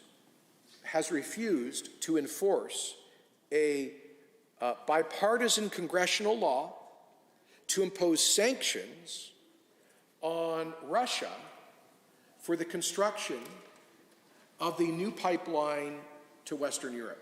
A pipeline which is designed explicitly to cut Ukraine out of transshipment of energy from Russia to Western Europe. This is part of Vladimir Putin's war of aggression on Ukraine, a country that has deep roots and relevance to this province. Vladimir Putin is trying to dominate Western European energy markets through this new pipeline, and President Biden is enabling him to do so politically by refusing to impose the sanctions called for by law. What does it say to us as Canadians that the new U.S. administration is willing to facilitate effectively Putin's pipeline but kill Canada's? And Mr. Speaker, it is inexplicable. But so too is the non-response from Canada's government to President Biden's veto. And that is why, Mr. Speaker, I indicated there must be consequences. We cannot allow this to pass without consequences, because the NDP's allies in American politics are working away overnight to shut down virtually every other path of shipment of our energy. The NDP's ally, Governor Whitmer in Michigan, has signed a executive order decommissioning the 60-year-old Line 5 pipeline that ships 650,000 barrels of Alberta, primarily Alberta crude, through Michigan into Ontario. It provides half the fuel for Ontario and Quebec, and over half the fuel for the state of Michigan itself. Without that pipeline, the airplanes can't take off out of Detroit Airport. They can't fuel the refineries that I have visited, co-owned by now Cenovus and Husky in Northern Ohio. But, Mr. Speaker, the Green Left is on the march trying to shut down Line 5. Just as the Green Left is on the march in Minnesota to oppose Enbridge's Line 3 replacement. That, if completed, we hope later this year, knock on wood, will add about 380,000 barrels a day of egress for our industry. Mr. Speaker, I want to thank the governor of Minnesota, the governor of Minnesota, with whom I have worked. He is a true champion of the working man and woman. He is a classic, old-school Democrat who wants jobs, he wants resources, he wants opportunity, and he's not going to listen to the Green Left, Mr. Speaker. He is supporting that project, and I truly appreciate the governor and his administration's support. We believe it's going to happen. But here's the point. If the veto on KXL is allowed to go without a response, what precedent does that set for Line 5, for Line 3, and for other projects? So that's why we must fight, Mr. Speaker, and that's why we are fighting. We are in close consultation with our partner, TC Energy, about the legal remedies that are available. I believe we have a strong case to make under the NAFTA Chapter 11 provision for investor protection, and more on that will follow. But, Mr. Speaker, we also haven't given up politically. I want to further thank another good pro-jobs Democrat, Virginia Senator Joe Manchin. Do I hear some heckling? They don't like him over there. That's political ad. Joe Manchin, he is pro-jobs. He's from a coal mine, Mr. Speaker. Maybe that's why they don't like him. He's a former coal miner, just like the NDP was born out of the coal mines. Joe Manchin is an unapologetic supporter of union, private sector, resource, union jobs, mining jobs. And I am grateful, Mr. Speaker, that Senator Manchin, he calls himself a great friend of Alberta. He can't wait to get up here. We promised to take him fishing and go and see some of the beautiful environment here. And Senator Manchin led a 52-48 vote in the U.S. Senate last month on a rider, on a budget bill, to compel the President of the United States to reverse his veto of KXL. Here. Unfortunately, it's not a veto-proof vote, but thank you, Senator Manchin. Thank you, Democrat Senator Tester. Thank you to 52 members of the U.S. Senate. But that's not all, Mr. Speaker. That's not all. We've got 21 U.S. states. A minimum of 21 U.S. states have Alberta's back. I got to say, a little irony here. We're getting more enthusiastic support from U.S. states than from the government of Canada. Go figure. Well, certainly more, but forget about even the NDP, forget about it. Yeah, that is true, isn't it? I was on the phone on Holy Thursday, last Thursday, with the governor of Alaska. You know, Alaska's not close to us here. It's not. And the governor of Alaska enthusiastically telling me about how he is part of the 21-state coalition that is assembling a legal challenge to the President Biden's veto of Keystone XL. And you know what tonight's motion represents, Mr. Speaker? It represents an opportunity for Alberta's legislature, including the NDP, to do the same thing. We have 21 U.S. states, and I've been burning up the phone lines in the past couple of months, Mr. Speaker, with attorneys general, with governors and others, senators, and we have 21 minimum U.S. states that are going to come together in a legal challenge to that decision. Mr. Speaker, I believe Alberta's legislature should stand behind them. Those U.S. friends of ours, Democrats and Republicans alike, they have Alberta's back. Mr. Speaker, tonight, the NDP should show that it has Alberta's back too by voting for this motion. This is the testing time, because the NDP is, they've tried to, I'll be polite and parliamentary about this, Mr. Speaker. They've tried to use weasel words to get out of their opposition to Keystone XL. So now there's a very clear choice. It's a motion on the floor where they can House Leader give you the language of the motion. Sure. I'll just read it into the record. There's a motion on the floor that we'll be voting on in a few moments to support this government's efforts to defend the investment made by Alberta taxpayers in this critical project. And Mr. Speaker, if the NDP votes against this, they will just be confirming once again that they've always opposed the project. Be it resolved that the Legislative Assembly express profound dismay at the revocation of the permit issued by the President of the United States authorizing the Keystone XL pipeline border crossing, as the Assembly is of the view that the decision will lead to the loss of an estimated 60,000 direct, indirect, and induced jobs associated with the Keystone XL project in both Canada and the United States. B, undermine North American energy security, making the United States more dependent on OPEC oil imports in the future. C, damage the critically important Canada-U.S. bilateral relationship. And be it further resolved that the Assembly express its gratitude to the majority of members of the United States Senate and the coalition of state governments who are seeking a reversal of the decision, and that the Assembly call upon the Government of the United States to compensate the Government of Alberta and TC Energy for damages created by the arbitrary revocation of the presidential permit. Here, here. So, I could have written that myself, Mr. Speaker. In fact, I think I did. So, Mr. Speaker, what could they possibly disagree with on the other side? They don't think the U.S. should pay damages for having changed the rules after the project started? I want to close this with a personal story, Mr. Speaker. Back in August, I believe, maybe September, I went out and visited work being done as they were stringing pipe out there around Oyen in east central Alberta. By the way, about 2,000 good-paying union jobs created here in Alberta alone this past year on that project. And the CBC, my favorite media outlet, reported that the KXL investment had created, quotes, a mini boom in east central Alberta. I went out and with folks from TC Energy and the contractors and visited, could see firsthand what the progress that was being made. And a fellow came up to me, hard hat, coveralls, came up to me and said, "Premier, can I have a word with you?" And I thought, oh, it doesn't sound great. I said, sure.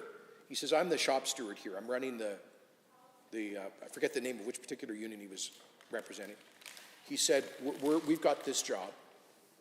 He said, I'm a 20-year union man. He said, normally I'm told I'm supposed to support the NDP.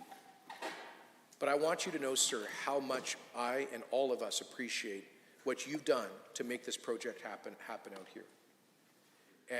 And he said, you get a lot of criticism for it. You made the right call.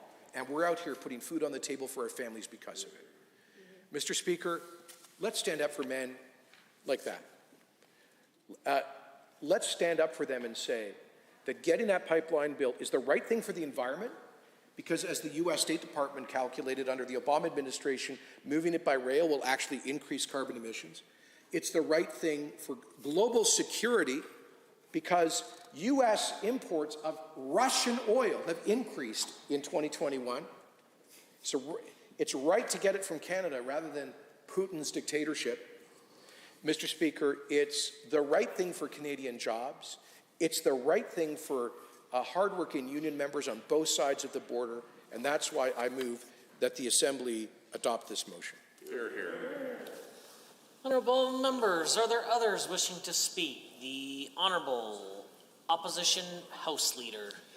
Thank you very much, Mr. Speaker. I'm pleased to stand and join in the debate on Government Motion 70. And the note that the Premier ended on was the need to support workers. And I would absolutely agree that we need to support workers in this province, particularly during this incredible spike in unemployment that we are seeing, which is why it strikes me as ridiculous that this government has not announced their Alberta Jobs Now program. Has not been able to spend $185 million given to them by the federal government. And I needed to start by talking about that because with the cancellation of the KXL pipeline, a plan to support the workers impacted was needed. And we have not seen that from this government. We have not seen a plan or a long-term strategy to support Alberta's future, and even when the federal government provides $148 million that needs to be spent by March 31, this government doesn't get it out the door, and that hurts the workers. We should be doing everything we can to support them. Now, the Premier also spoke briefly in his comments about mid-level bureaucrats making policy by tweet, and yet his government had no problem firing 20,000 educational assistants by tweet. He mentioned changing the rules after the project has started. How about changing employment after your contract has started, Mr. Speaker? So certainly there's a little bit of back and forth. Now I want to be very, very clear that our government worked very hard to fight for the KXL pipeline as well as the Trans Mountain pipeline. De-risking these pipelines, we were able to be successful with Trans Mountain due to significant work on the part of the member from Edmonton Strathcona and the entire caucus. As well, fighting for KXL, we were able to de-risk it significantly by investing in committing barrels to that pipeline. Very different from the measures that this government has taken. We have been clear that we would not have put Albertans' money at risk. Now, the Premier has referred to this in his remarks just now as a carefully considered and prudent decision. And so I suspect that I will have his support for an amendment that I would like to make to this government motion at this point. Mr. Speaker. Member from Edmonton Millwoods has proposed an amendment.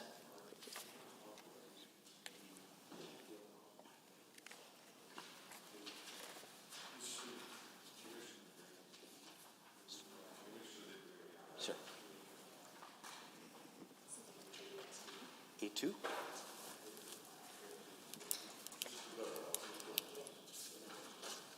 Into the House Leader, please.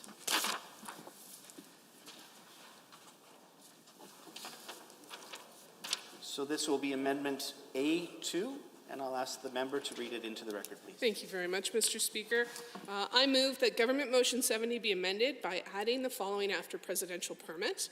And be it further resolved that the Legislative Assembly requests the Auditor General to audit the agreement between the Government of Alberta and TC Energy entered into in 2020 in respect of the Keystone XL and report to the Legislative Assembly on the results of the audit by September 1, 2022. Now, given that the Premier has just referred to this as a carefully considered and prudent decision, the idea of a performance audit, given the scale of this investment and given how prudent it was, I suggest that it is warranted. And so I intend this amendment as a friendly amendment, not to change the substance of the motion, but rather simply to add on that having the Auditor General perform a performance audit is warranted and makes sense, given the government has been less than forthcoming about the details of the deal. Now, the Premier has stated the deal has undergone rigorous vetting and would earn a profit for the government. That assessment obviously was incorrect. Government members have voted at the Public Accounts Committee to prevent a similar motion to this from coming forward, but we have that opportunity now as a legislature to commit to fiscal transparency, to commit to making sure that we're taking those prudent steps with Albertans' money going forward. Because the government is not allowing any oversight over this, it's appropriate to have the independent officer of the legislature look into this.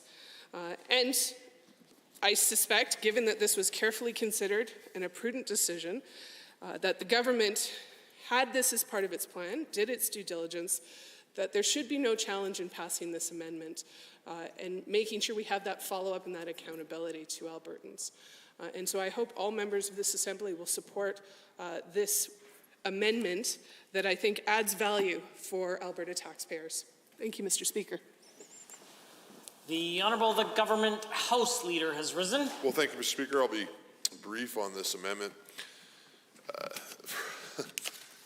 Where to start, though, Mr. Speaker? I mean, that member was a former cabinet minister inside this province, Mr. Speaker, who certainly knows how the Auditor General's office works, Mr. Speaker, and knows that the Auditor General is more than capable of conducting audits and does at all times, Mr. Speaker. It certainly doesn't need the Alberta legislature to call upon his office to do so, Mr. Speaker.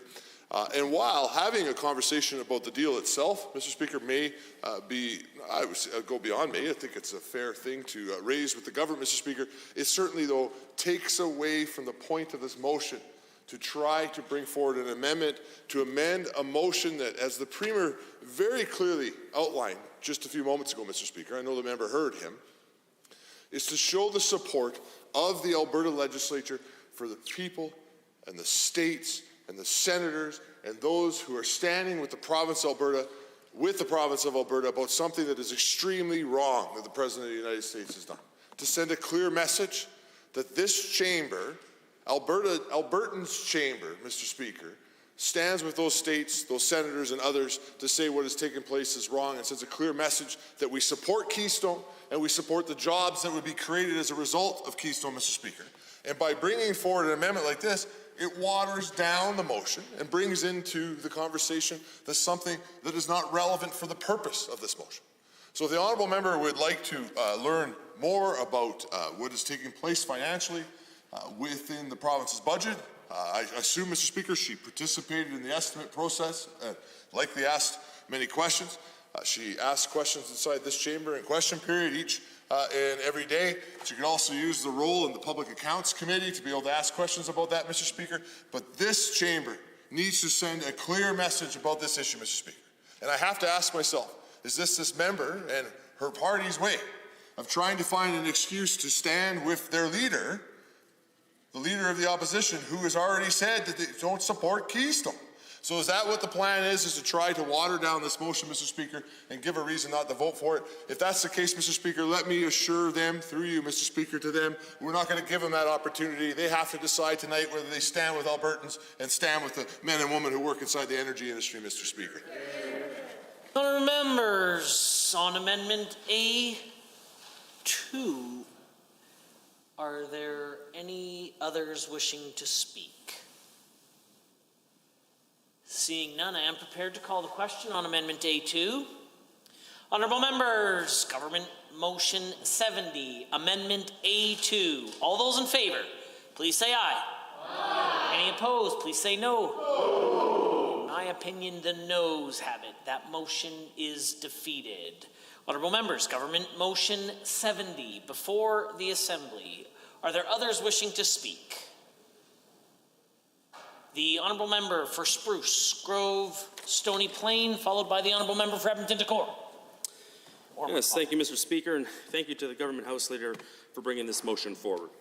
I stand here today in support of Motion 70, which expresses the profound dismay of our province at the revocation of the permit issued by the President of the United States authorizing the Keystone XL pipeline border crossing. I stand here today in support of our oil and gas industry, which is a driving force of Canada's economic prosperity and quality of life. And I also stand here today in support of thousands of private sector union workers that are employed directly or indirectly within our oil and gas industry. And Mr. Speaker, I want to assure you that these thousands of tradesmen and women around the province are definitely not fans of Extinction Rebellion and want to support our oil and gas industry here in the province. As a dual-ticketed tradesman and as a member of Local 1325 of Carpenters and Joiners of America, I know how difficult the revocation of the Keystone XL permit has been on many union workers and the uncertainty that it brings to the families that they're just simply trying to provide for, Mr. Speaker. These are iron workers, pipe fitters, carpenters, scaffolders, These are all men and women that just simply want to work in the oil and gas industry, pay their mortgages, and just live their normal lives, take their kids to soccer practice. And the Keystone project being canceled was a shot to their families, a shot to their livelihoods. And I find it shameful, Mr. Speaker, that members opposite that claim to speak for those private sector union workers, those workers that just simply want to provide for their families, were very upfront about wanting the cancellation of this incredible project. And this cancellation has not only been hard for Alberta's union workers, but also for the tens of thousands of union workers all across the United States. It is estimated that the revocation of the Keystone XL border crossing permit issued by the President of the United States will lead to an estimated loss of 60,000 direct and indirect and induced jobs in Canada and the US. Those are a lot of mortgage payments, Mr. Speaker. You know, these are great paying jobs, and I know I have experienced myself as a tradesman on many industrial sites here in Alberta. And these great paying jobs would have provided food on the table for tens of thousands of families across our two countries. The decision to revoke the Keystone permit does not only affect the thousands of great paying jobs, but also undermines the energy security of North America, and in particular the energy security of the United States. Many political leaders within the United States understand this issue, and I would like to thank the many governors and attorney generals that have expressed support for this pipeline. You know, Canada and the United States are interconnected in so many ways and continue to have the largest trade relationship in the entire world. We need each other, and we are better when we work together. The Keystone XL pipeline is a continuation of that interconnected nature between our two incredible nations. And I'm sure that most Americans would like to have their energy come from their northern neighbor instead of OPEC dictatorships. Our environmental regulations are among the highest in the world, and as many Americans know, we're at the forefront of human rights, which is something that is not seen among the OPEC dictatorships. Those that are so excited for the cancellation of Keystone don't really think about that. So let's talk real briefly about some of those OPEC dictatorships and their rights when it comes to LGBTQ2S+ community, women's rights, religious freedom. Anyone that wants Keystone to actually be canceled is saying that those individuals that are fighting for freedom in other countries, they don't matter. If someone was actually in favor of LGBTQ2S+ rights, they would want projects like Keystone happen to be able to displace oil from OPEC dictatorships. That's important. These are issues that members opposite always claim to have, but there's a real tangible way to be able to support those communities here in our country. I urge them to actually stand up in a real tangible way and to put their voice about how to support those individuals and those groups in other countries. Our oil is produced ethically, with a strong participation from the First Nations that have inhabited Alberta for over 10,000 years. And America will continue to need oil and gas in the decades to come, even with the transition over to renewable energy. This transition will take time. And until it happens, the United States will need oil and gas as our economy begins to recover from the economic devastation caused by this pandemic. And Mr. Speaker, the transition to renewables does not mean that there will not be demand for oil and gas. Oh no. Oil is needed for solar panels, for wind turbines, for electric cars. Demand for oil is expected to grow. And with the permit of Keystone XL pipeline rescinded, American consumers can expect gas prices to increase as demand begins to overtake supply. Now, I don't want to wade into American politics. I'm sure Americans don't want me to either. But I will say one thing.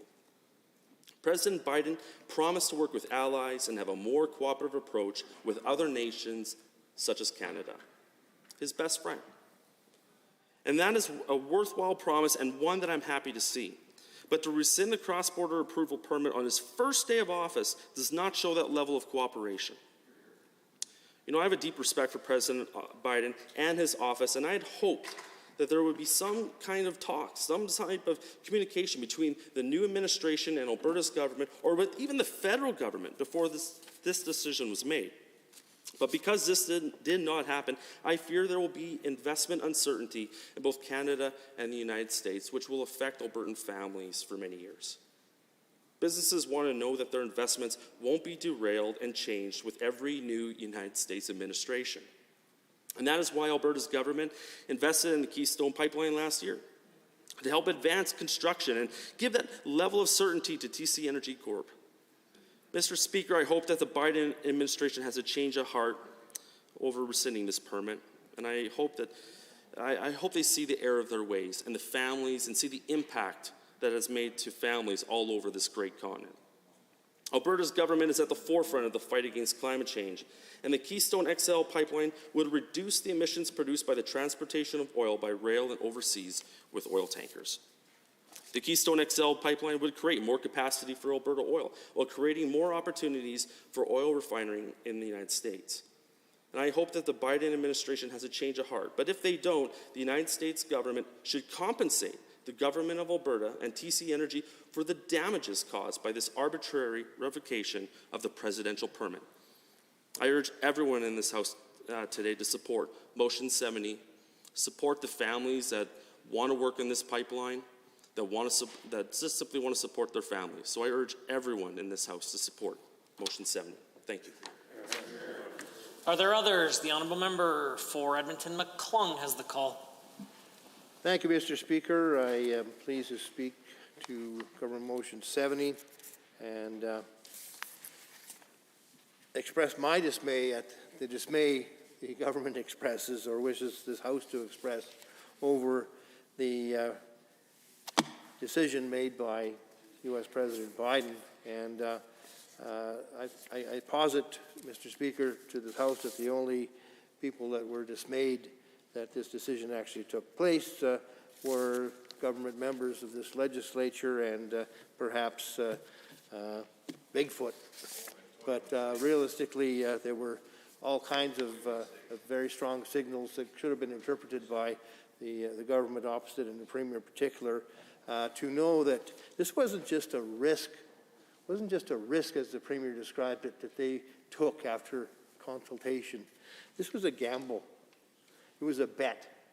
And there's a difference, Mr. Speaker, between a risk and gambling. Taking a risk, you certainly have an idea, better understanding of all the information at hand, and the questions are answered in a very significant way.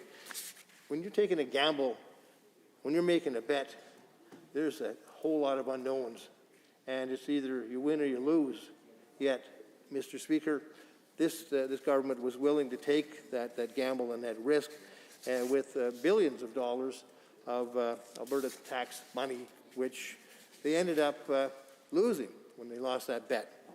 And I know that the members opposite like to talk about how important this would have been as a job creator, and certainly would have been. And it would have been a major boon to our Alberta economy had this pipeline gone ahead. And we certainly were disappointed by that decision as well.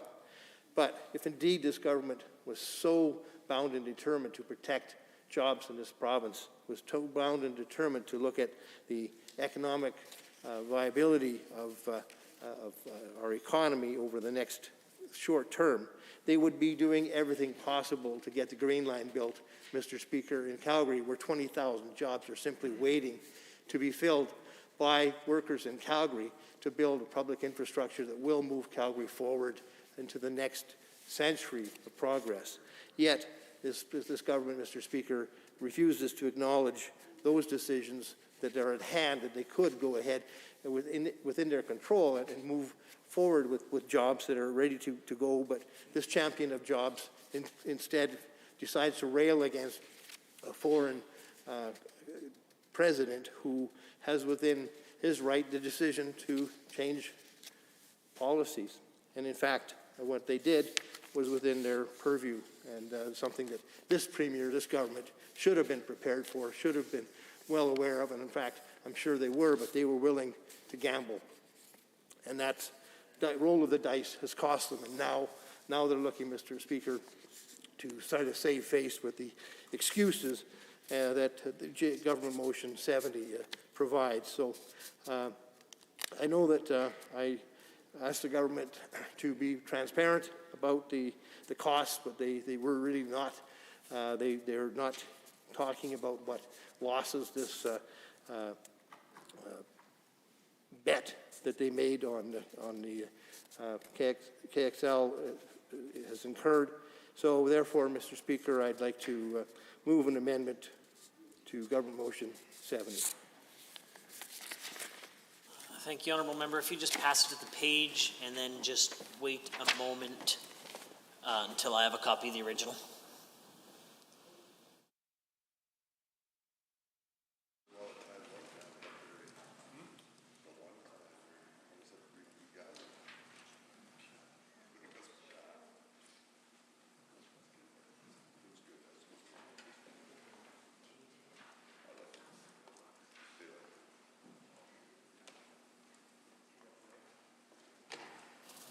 Honourable members, this will be referred to as Amendment A3. Please proceed. Thank you, Mr. Speaker. With respect to Amendment A3, what we hope to achieve is to have the government clearly acknowledge the amount that they were willing to gamble in this KXL experiment, the amount they put not only at risk, but the bet they were willing to make with Albertans' tax money. And so what I'd like to do, Mr. Speaker, is to move that Government Motion 70 be amended by A, striking out "and" at the end of Clause C, and adding the following immediately after Clause C, result in a loss to Albertans of public funds in a range of $1.3 billion and $7.5 billion. And we had asked the government to be transparent about the cost, but they've chosen not to be. This amendment will make sure, Mr. Speaker, that the motion acknowledges the range of how much the taxpayers are spending on the Premier's bet on Donald Trump. We've seen the Premier trying to distract from his own failures and the fact that he does not have a plan for Albertans that have lost their jobs because of this, that we should be open and transparent about the cost. This absolute failure by the Premier and his government to have any type of a fallback plan except this type of a motion to try to deflect from the folly of their decision is a true failure of leadership. And it's another example of the government and the UCP government and the Premier failing to have a real fallback position on some major decisions that they've made. For example, waiting upon Supreme Court decision here recently, they also had no fallback position. Once that Supreme Court decision didn't go the way they had anticipated, no fallback position. Now that is not the hallmark of a government that has everything in order and that a government is prepared to do what's in the best interest of Albertans. So I'm certain that most Albertans would be very interested in knowing exactly what the losses are that have been incurred by this reckless bet on a presidential race.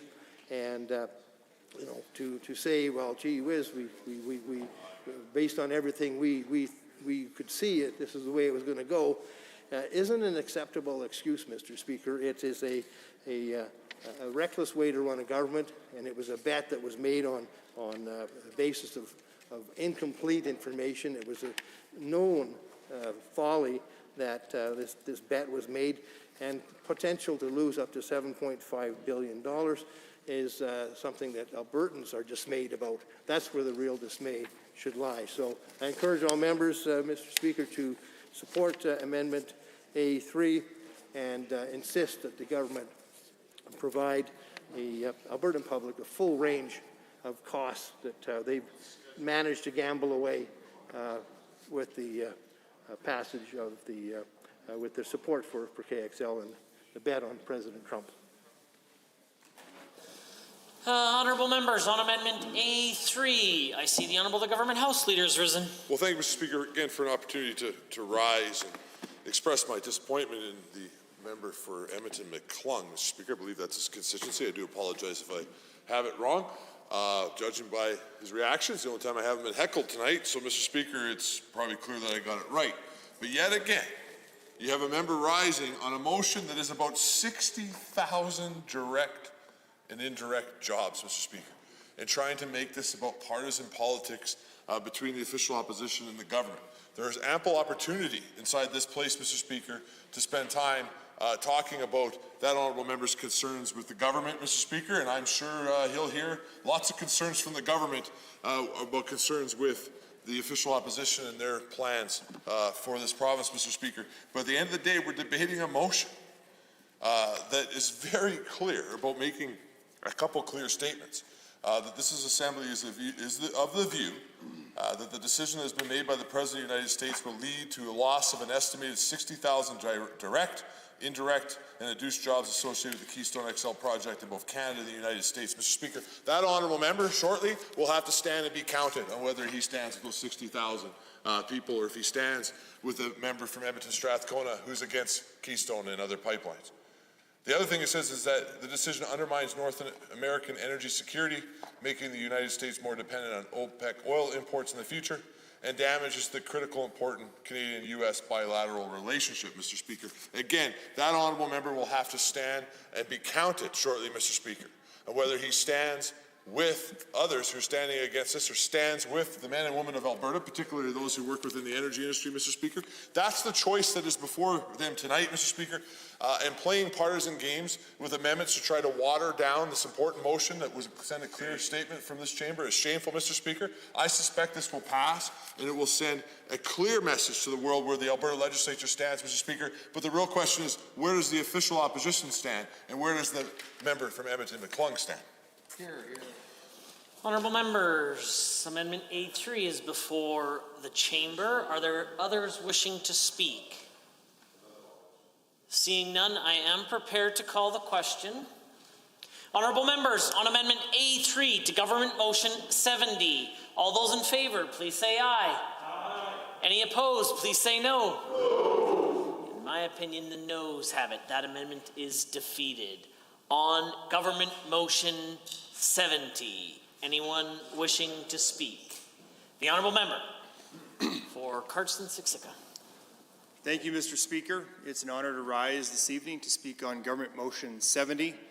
And we've now had the opportunity to hear from a number of members this evening. But what I haven't heard from the opposition yet is a definitive answer as to whether or not they will support this motion. And that lack of clarity to me is quite concerning. I think the Premier outlined it pretty nicely that the anti-oil, anti-energy, anti-Alberta NDP, we know where they stand. I just want to hear it. But I suspect we won't hear it until the vote, and I am waiting with bated breath. But with that said, I am deeply concerned with the newly elected President Biden's revoking the permit for the Keystone XL pipeline. Like many other members here, I'm deeply upset and confused as to why President Biden would want to cancel this important project for Canada and the United States. The cancellation of this Keystone XL pipeline project will lead to the loss of an estimated 60,000 direct, indirect, and induced jobs associated.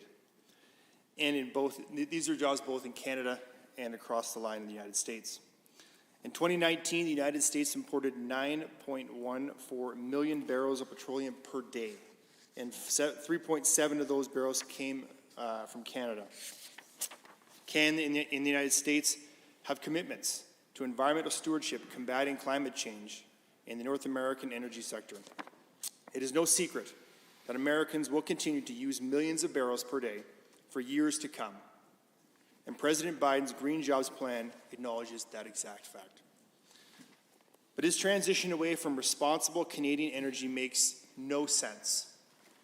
By investing in the Keystone XL pipeline and using Canadian oil, he is keeping his promise of green jobs. Canada is a leader among oil-producing nations when it comes to the environment and addressing the challenge of climate change and human rights. Over the past decades, Canada has dramatically reduced the carbon intensity of each barrel of oil produced right here and continues to make improvements through huge investments in technologies that reduce emissions and environmental impacts. Along with Canada's commitments to responsible energy development, TC Energy has also made a commitment as well. In January this year, TC Energy announced a new sustainable energy initiative for the Keystone XL project. The operations of the Keystone XL pipeline will be fully powered by renewable energy sources. It is the first of its kind, Mr. Speaker. TC Energy has an ongoing commitment to sustainability, thoughtfully finding innovative ways to reduce greenhouse gas emissions while providing communities with reliable energy needed today. If this isn't the commitment to the Green Jobs program that President Biden wants to see, then I don't believe he's being realistic at all.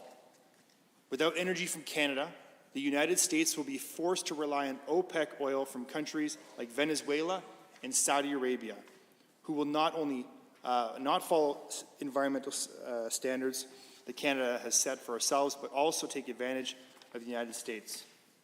Keystone XL is also a project that will strengthen the bond between our nations as we will work together. Energy products, primarily Alberta crude oil, are Canada's top exports to the United States.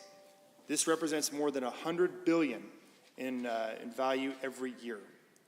Keystone XL will also greatly benefit the United States, as it would create more than 40,000 jobs in the U.S. and add more than $3 billion to the GDP. Due to the COVID pandemic, countries across the world have been hurting economically. It makes no sense for the United States to turn down job creation and boost their economy's GDP at such a time like this. Our government and many other states in the United States, such as Texas and Montana, understand the importance of the Keystone XL pipeline for their economic development and growth.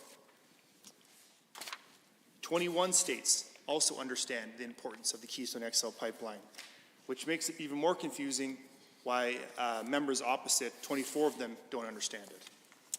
This great initiative is led by members from Texas and Montana and have said that President Biden overstepped when he revoked the permit for KXL in the first day of office. I would like to express my gratitude to the majority of the members of the United States Senate and the coalition of state governments who are seeking a reversal of this decision. Keystone XL is a very important project for the United States and for Canada. It's going to be the first pipeline to be fully powered by renewable energy and commit to President Biden's Green Jobs plan. It is also supported by many stakeholders such as contractors, manufacturers, skilled trades, and Indigenous investments such as natural law energy. There is no rational reason, none at all, why President Biden canceled this project, only to appease extremist environmentalist groups. The Keystone XL pipeline will create tens of thousands of jobs and boost our own GDP. Our government will continue to fight for the jobs of Albertans and ensure that we are promoting our amazing energy sector. Alberta's government will also continue to promote Alberta's environmental record, Indigenous participation in the energy sector, and technology and renewables growth. I encourage all members of this Assembly that support Alberta and Canada Energy to vote in support of this motion 70. Thank you, Mr. Speaker. Honourable members, Government Motion 70. Are there others? The Honourable Member for Calgary Buffalo, followed by the Member for Fort McMurray Lac-La-Biche. Thank you.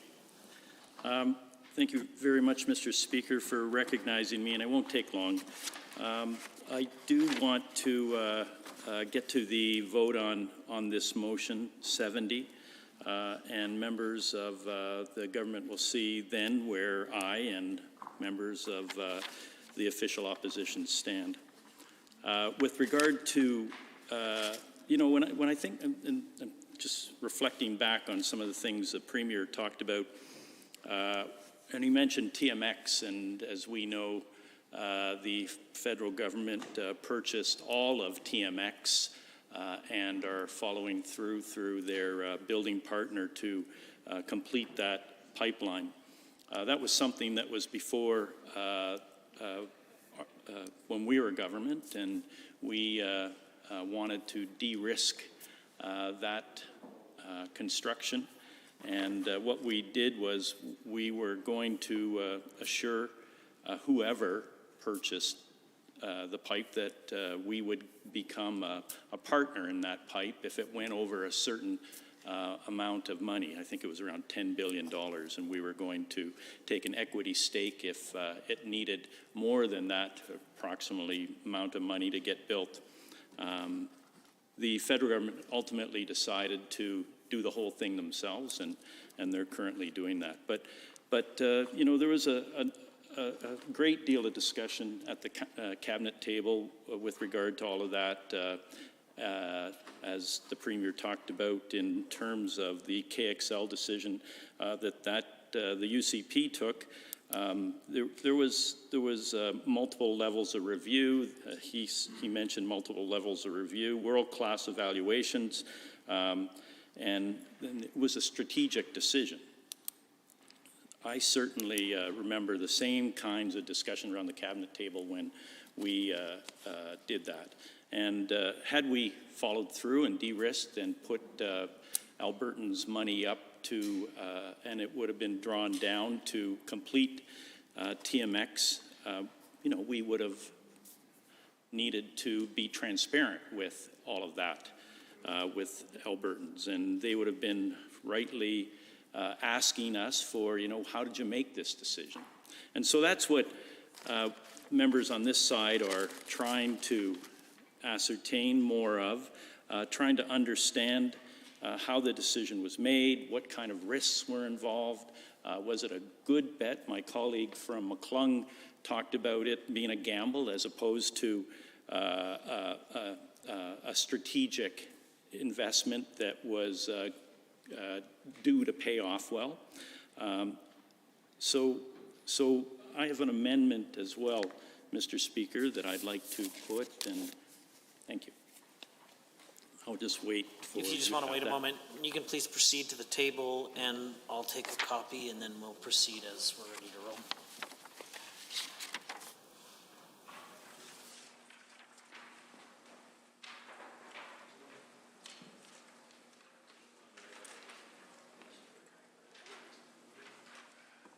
Honourable members, this will be referred to as Amendment A4. The Honourable Member for Calgary-Buffalo. And it would follow right after the last two words, presidential permit. And in putting it, Mr. Speaker, I'm aware that, the bulk of this government motion is directed at senators and governors across the United States who are supportive of KXL, and thanking them. And I believe that they can understand that what I'm going to put is not directed towards them. It's directed to the citizens of Alberta, because I think it would be appropriate for the citizens of Alberta to find out more of how the decision to invest $1.5 billion in equity stake and $6 billion loan guarantee was taken by this government.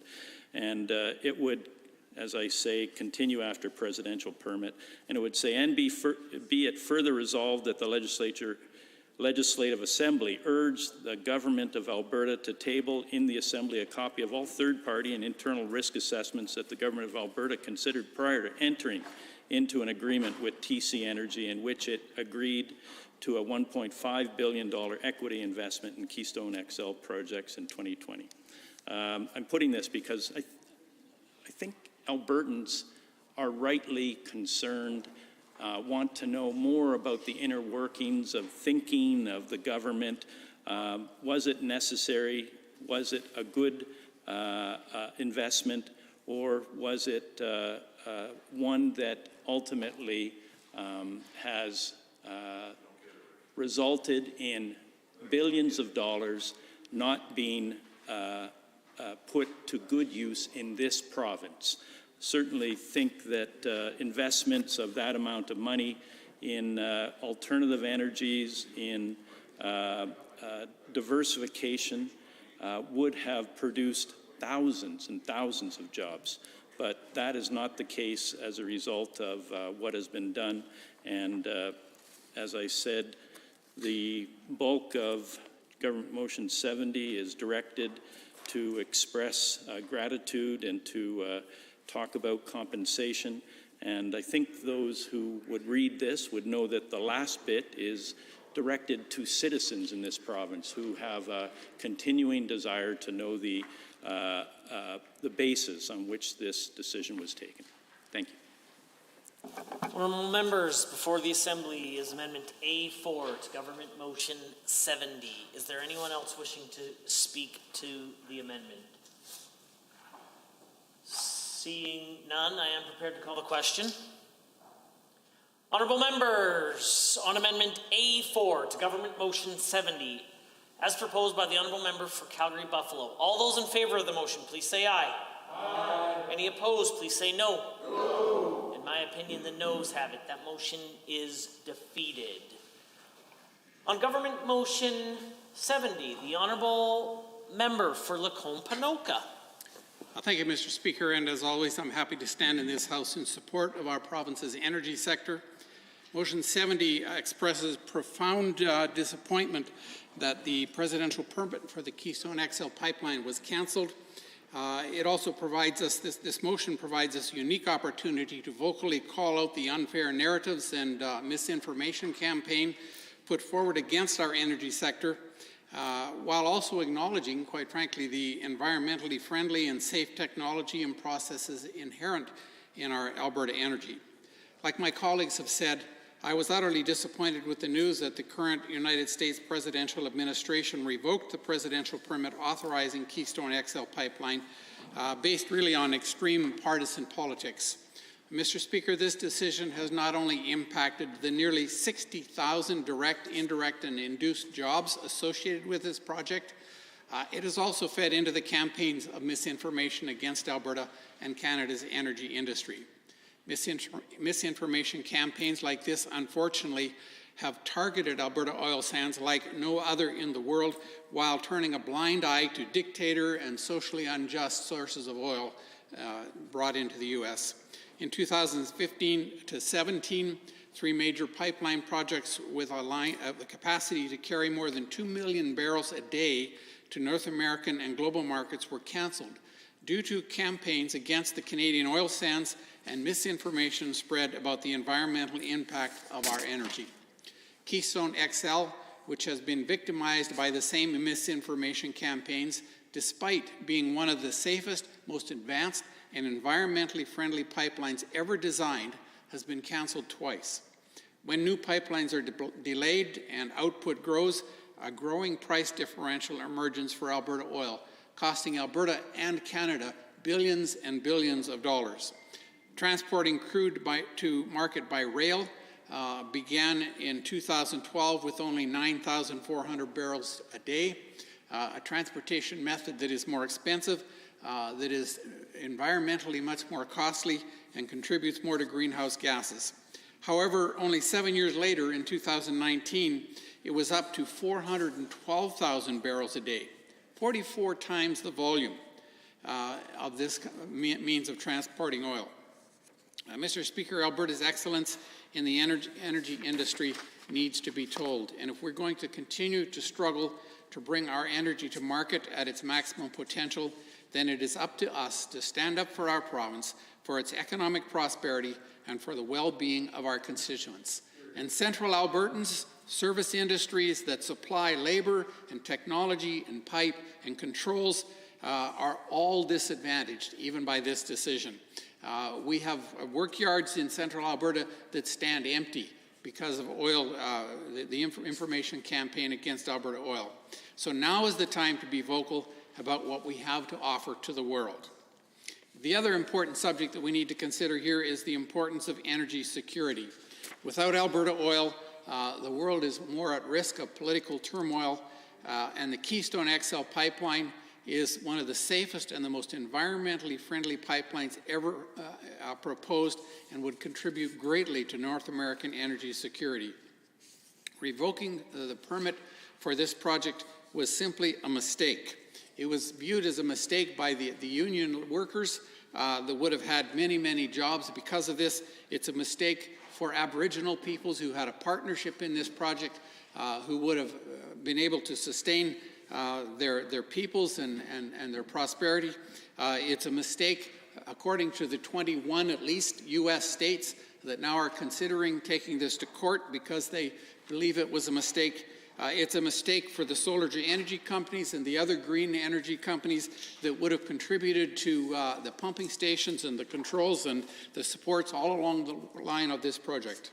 So, Mr. Speaker, Canadian oil is some of the most ethically sourced and environmentally clean oil on the international market that can be found anywhere on this planet, and yet we continue to fight to have to bring it to market. The cancellation of the Keystone XL pipeline is a huge blow to all of Canada's energy industry. It is our biggest national export. It's a tragedy for Alberta's prosperity. Every Albertan in this province benefited from the spin-off of some of this that would happen. So unfortunately, some, like the current U.S. presidential administration, view this as a step towards transitioning to alternate energy sources, which is great. But right now, providing safe, ethical sourced energy to the market is the best option that we have to work towards these other projects. And until the day comes when the world is no longer dependent on oil, we can transition to more reliable and environmentally sustainable resources, and Canadian oil will be there for part of it. To incentivize our future development, we need money and we need resources to do so, and investment into Canadian oil right now is a major step in getting us to that end. And in closing, I really want to I am encouraged to see that there are many like-minded U.S. members that are in support of this project as well. I congratulate and thank the U.S. Senate on its support for this pipeline. I really want to express appreciation to the U.S. state governments that have expressed their support for this and who in fact are willing to challenge it in court and stand with us, and we stand with them, seeking a reversal of this decision. We need to work together, and if we're going to complete this project, that will benefit both our countries immensely. It is of utmost importance that we work towards a sustainable future by responsibly using the products that we have today. And so I call on the Biden administration to reverse this decision and compensate the government of Alberta and TC Energy, quite frankly, for the damages due to a unilateral political decision contrary to free trade agreements and to the goodwill between our nations. Thank you, Mr. Speaker. Honourable members, are there others? The Honourable Member for Fort McMurray, Lac-La-Biche. Thank you, Mr. Speaker. As you're aware, I was born and raised in Fort McMurray, the home of Alberta's oil sands. So it's probably going to come as no shock that I'm standing up today supporting Motion 70. The people in my community take great pride in where we live and how we earn our livelihood. And I think we do that for a very good reason, Mr. Speaker. Working in the oil and gas industry requires long, hard work in every type of weather, and it requires workers to often be away from their families during holidays, because the need for oil doesn't take a day off.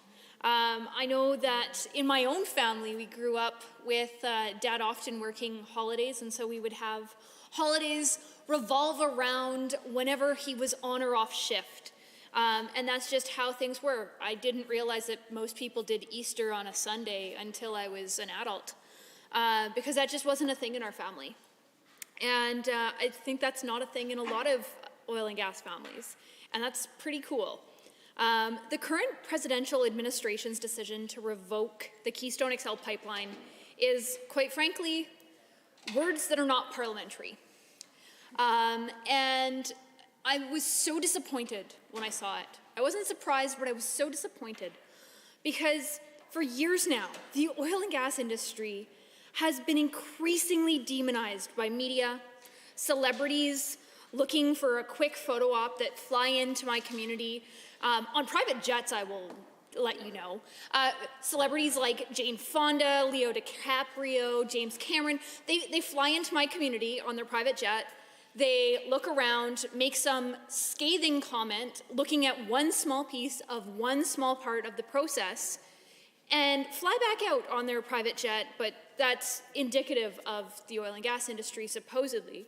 They don't look at the reclaimed land. They don't look at the increase in how much more environmentally friendly the process has become just in the 30-odd years I've been alive. No, that's just not what their photo ops are looking for. And quite frankly, I'm sick of it. I'm absolutely sick of the virtue signaling that comes from some of these people, not really concerned about what they're doing. Many people see oil and gas companies as some faceless, cold-blooded corporation, and they fail to see the hardworking people that work for these companies. The fact that these companies provide their students with job opportunities in good, wonderful jobs that give them great experience. They fail to see the fact that they provide scholarships to their kids, the kids of their workers. They fail to see all of the human aspects that so many of these oil and gas companies do, and it's very clear in my community. If you come to my community, there are so many sponsorships on many of our large buildings, and we have some of the most amazing buildings, rec centers that's sponsored by Suncor, and our aquatic center that's sponsored by Syncrude, and it's spectacular. We get to have world-class amenities because of the partnership that these oil and gas companies do. But unfortunately, a lot of these virtue signaling celebrities that come in, they don't look at any of that. They just take their picture and they leave on their private plane. It's a shame that the lifeblood of our entire province can be so easily dismissed with the stroke of a pen, or in this case, I think a click of a mouse. Alberta contributes a disproportionate amount to Canada's economic health, using the profits from the very same resource that is being politically blacklisted and culturally cancelled. The revenue that comes from Alberta oil and gas supports our country and in turn supports our province, but it also supports our southern neighbours. Oil and gas heats our homes, it gets us to work, and those who subscribe to an anti-oil rhetoric are more than welcome to sell their vehicles and their bikes and walk to school, or and I guess they can't have their cell phones or their computers either because those all come from petroleum products. So I guess it's their options are fairly limited, but they're welcome to do that. And they're also welcome to shut off the heat in their homes, which would be lovely in a polar vortex like we had this winter, and to stop shopping at stores whose products are delivered using oil and gas, but we don't typically see that happening. They just fly in with their private jets. Mr. Speaker, our oil field workers are men and women who work tirelessly, and they meet the needs of all Canadians. They should not have to tolerate demeaning insults and dismissive attitudes from public figures who employ grossly misinformed information as to the industry. The fact is, petroleum products will continue to be used globally and will not change for the foreseeable future. Oil and gas is certainly not dead. Many of these masks that so many of us are wearing in the chamber are produced using petroleum products. Much of what is getting our vaccine rollouts uses petroleum products. So much of our medical supplies use petroleum products. Petroleum is made using reformed oil. And so it's one of those things where if we shut down the oil sands, what are we going to do to replace the petroleum? And oil is well and alive in Alberta, and we are going to continue to be global leaders in environmentally safe and ethically sourced energy for now and for generations to come. Pipelines are absolutely the absolute safest way to transport our world-class product to market, as opposed to rail transport, which is what we are primarily using, or is the suggested use, I guess. But not only is rail more expensive, it is unequivocally more dangerous. An absolute prime example of this is the tragic 2013 incident in Lac-Mégantic, where 63 tank cars on a train carrying 7.7 million liters of petroleum crude derailed, releasing 6 million liters of oil and starting a fire and an explosion that left 47 people dead. 2,000 people were forced to flee from their homes, and a significant part of Lac-Mégancic's downtown core went up in flames. That is what this president in counseling is wanting us to go towards, to go back in time. But if we as a province are unable to get our oil products to international markets, buyers will look elsewhere. And they will look to other oil-producing companies such as Iran, Nigeria, Venezuela, Iraq, Russia, many of these countries that do not have the social and environmental standards that we have here in Canada.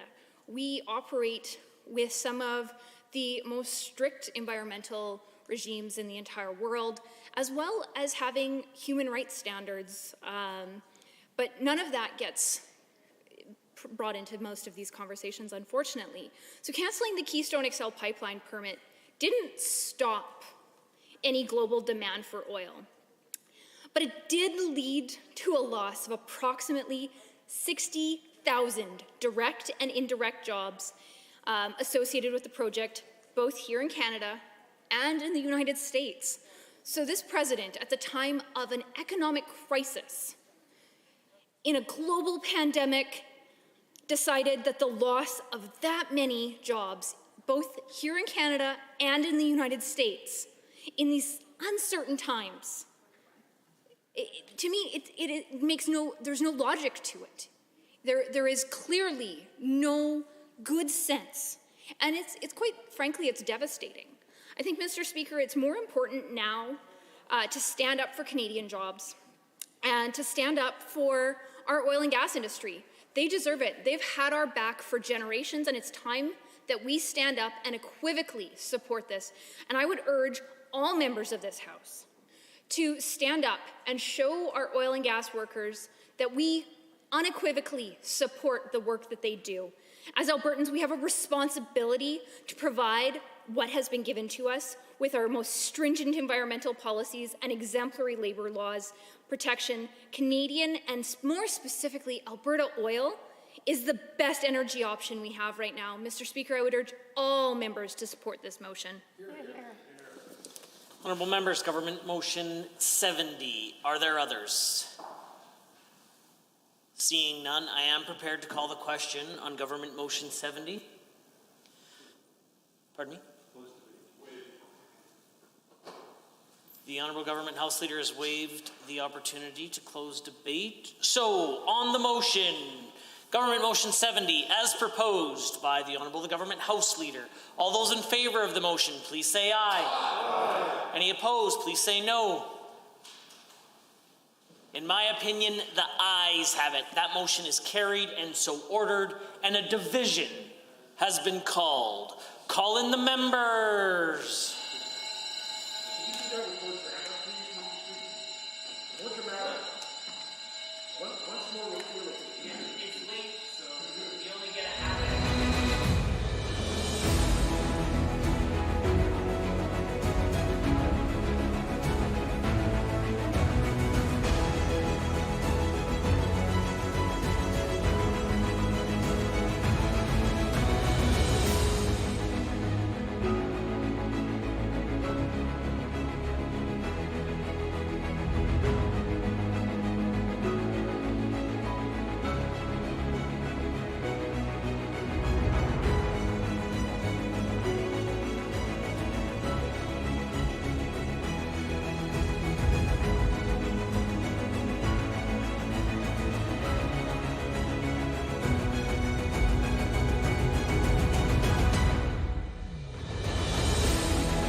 Honorable members, a division has been called on Government Motion 70. All those in favor of the motion, please rise.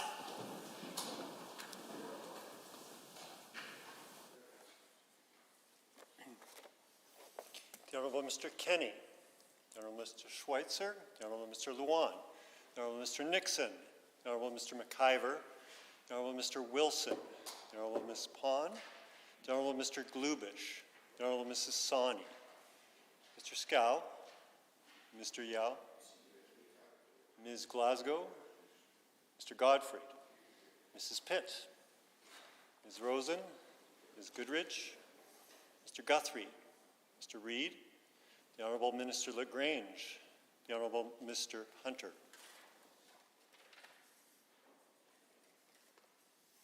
Ms. Gray, Mr. Orr, Mr. Singh, Mr. Rosewell, Mr. Dack, Member Ceci, Mr. Fian, Mr. Rain, and Mr. Williams. All those opposed, please rise. Mr. Speaker, total for the motion, 29, total against, nil. Honourable members, that motion is carried and so ordered. Committee of the Whole. Well,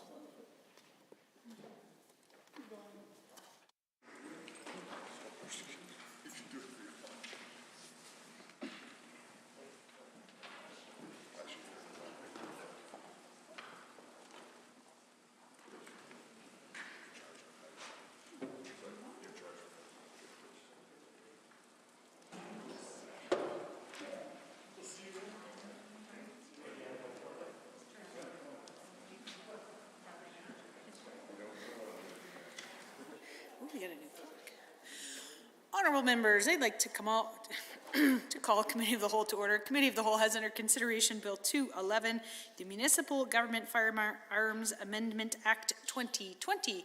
Are there any members wishing to join debate on the Honourable Member for Brooks Medicine Hat? Thank you, Madam Chair. As this is my first opportunity to speak to Bill 211 in Committee of the Whole, I would actually like to table an amendment to Bill 211 if you are so willing, and I will give copies of the amendment to the page and wait for you to have them before I proceed.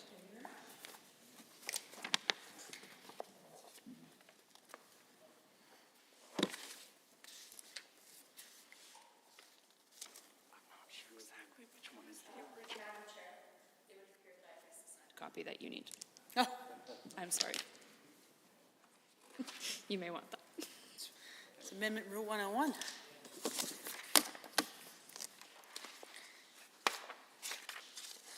On A1, to an A1. Honourable members, this will be known as Amendment A1. Please note it is 2 pages. Honourable member, please proceed. Thank you very much, Madam Chair. Bill 211 has had a little bit of a debate in the House so far.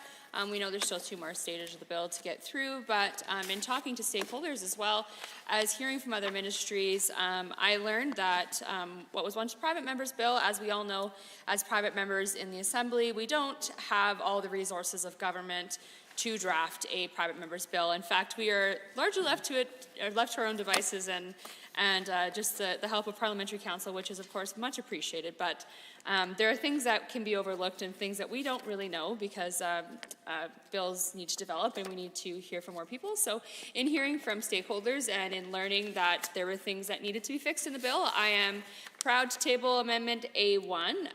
Madam Chair, would you like me to read A1 into the, okay, I'd be happy to do that. Okay, so added after section 74(1) sub 1, subject to subsection 3 and 4, council may not, unless approved by the Lieutenant Governor and Council, bring into force bylaw respecting firearms. Subsection 2, subsection 1 applies to a proposed amendment respecting firearms to a bylaw and a new bylaw respecting firearms proposed by a council after the coming into force of this section. 3, subsection 1 does not apply to bylaw respecting firearms that is in force on or before the coming into force of this section. Number 4, this section does not apply to a bylaw to be approved in accordance with Section 74. Madam Chair, 74.1 sub 1 retains the intent of the proposed legislation to restrict the ability of municipalities to respect bylaws related to firearms. That's what we intended to do in the beginning. We know that we don't want a patchwork of firearms laws across the country. We know that this is damaging to law-abiding firearms owners, and we are maintaining that commitment. This amendment just ensures that new bylaws and changes to existing bylaws that reference firearms are approved by Cabinet prior to coming into force. Section 74.1 sub 2 avoids potential confusion and disruption regarding existing municipal bylaws passed under the current legislation. And for those who are interested, a little fun fact for you, those bylaws could include anything from the Wildlife Act to regulations around hunting close to city limits. Now, of course, we don't want to change those. Those are put in the name of public safety, and they've been in place for decades, and councils have debated those. So we are respecting those councils' decisions. The bill retains the ability of the minister responsible for the Wildlife Act, for the Minister of Environment and Parks, to continue to manage hunting in Alberta, which, as we know, is very important. The amendments proposed are housekeeping amendments that clarify the intent of the legislation. First and foremost, they do not make substantive changes to the bill, but rather just reflect the input that we've received from departments as well as some concerned stakeholders from municipalities. So I'm happy to table the amendment today and look forward to the vigorous debate on this topic. Thank you, Madam Chair. Anyone wishing to join debate on Amendment A1, the Honourable Member for Edmonton, Rutherford. Thank you, Madam Chair. I appreciate the opportunity to speak to this amendment to Bill 211. As I think I have a bit of a unique experience. I know that some of you would know that I'm only one of 2 people in this House that has ever served time in the Canadian military. Although I want to be very clear, my time was brief. It was in the Naval Reserve, and I have a lot of respect for people who committed significant portions of their life to the armed forces. I cannot claim that I did, but the reason why I bring it up is because I had the very fortunate experience while I was in the Naval Reserve to travel to Wainwright, where the Armed Forces base there is the Center for Training and the Use of Firearms and weapons, of course. And although I did not particularly grow up with guns and hadn't had a lot of experience prior to my time, I turned out to be quite proficient in the use of firearms. And in fact, at the time was registered with the Canadian Armed Forces as a first-class standing with an FNC-1 rifle and a marksman with a submachine gun, much to the surprise of many of my family members. And in fact, creating a lot of concern for them that someone like myself could hit 100% of the targets with a submachine gun. It is an interesting little piece of my past. And I must say that when I had that experience, I certainly had an opportunity to learn that anytime one is handling a rifle or any other weapon which has the potential to kill, you really must begin that process with a deep respect for the tool in your hand. And I certainly believe that guns are tools and quite legitimately are tools, and when used in their best way are quite important to many people in terms of their lives, and of course important to the Indigenous people in this province, the First Nations, the Métis and the Inuit, who use them for not only sustaining their family's well-being, but also preserving their culture and passing their traditions on to their children. And so that I bring to this conversation that deep respect that was instilled in me in the military. In fact, one time I made the terrible error of actually referring to my rifle as a gun and was immediately sent to run laps around the parade grounds for an hour in punishment for my reference, because in the Navy, guns are very large objects on the front of ships that that are used to blast other ships out of the water. And those things that you carry are definitely rifles and not guns. And they actually made me repeat a phrase during that 1 hour of running that I cannot repeat in the House because it would be unparliamentary to say. But it was memorable. It was memorable. And the point being that they really wanted to instill in us a deep respect for the rifles that we were using, and to not be casual about them, to not act in a way that would threaten the well-being of others. I mean, we certainly were using live rounds when we were in Wainwright, and could easily have killed another person had we done anything that was outside of the bounds of the regulations that were provided to us. So what it was that kept us all safe was that deep sense of respect for our weapons and the regulations and rules that guided our use of those weapons. Those rules were very intricate, by the way. We're not talking about just generally one must be safe and handle their weapons well, but they would be as detailed as when you are marching, how do you hold your weapon? And when you are turning to the right, which direction do you move your weapon in? And when you turn to the left, which direction do you move your weapon in? And when you turn around, how do you turn around without turning your weapon so that it faced other individuals in the parade? And so they were very detailed. And what kept us safe was regulation, was the fact that we actually had a series of rules that were well tested and well intended to provide for the well-being of the people who were using the weapons, and of course for the people who might have been subject to any misadventure on our part in this situation. And so as a result, I come to this bill with respect for the topic at hand, and I certainly have some pride for the success I had in achieving such a significant status with my ability to shoot. And so I looked at the bill to see what it was that it was trying to achieve, and unfortunately, I find myself I guess perhaps just disappointed about the intention of the bill. I mean, it's not even that it's horrid or I want to rail against it, but it just really certainly lacks what it could have entailed.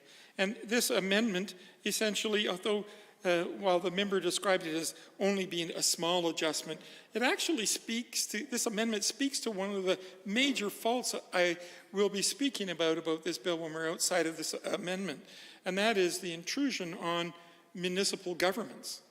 As I spoke earlier tonight, I'm very concerned about this provincial government constantly stepping into municipal jurisdiction to tell them that they are inappropriate and insignificant in terms of their electoral responsibilities.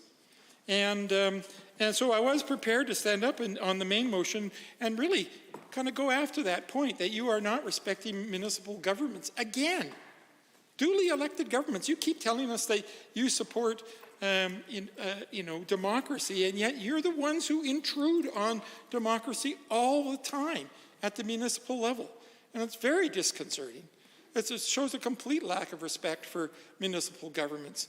And we've kind of gone through this evening on a number of places where you've done that, when you changed linear assessment, when you changed the arrangements with the RCMP, when you give tax deferrals to corporations from paying their bills, when you don't even pay your own tax bill which is actually done by a grant, of course, from the provincial government. You do all these kinds of things. And when you put votes in the municipal election process that they've asked you not to put there, constantly disrespect.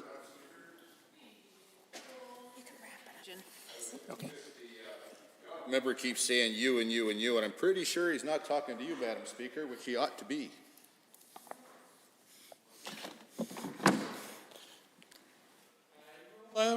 Edit my use of the phrase of you. I accept the remark. I'm sorry, do you need to? Oh, okay.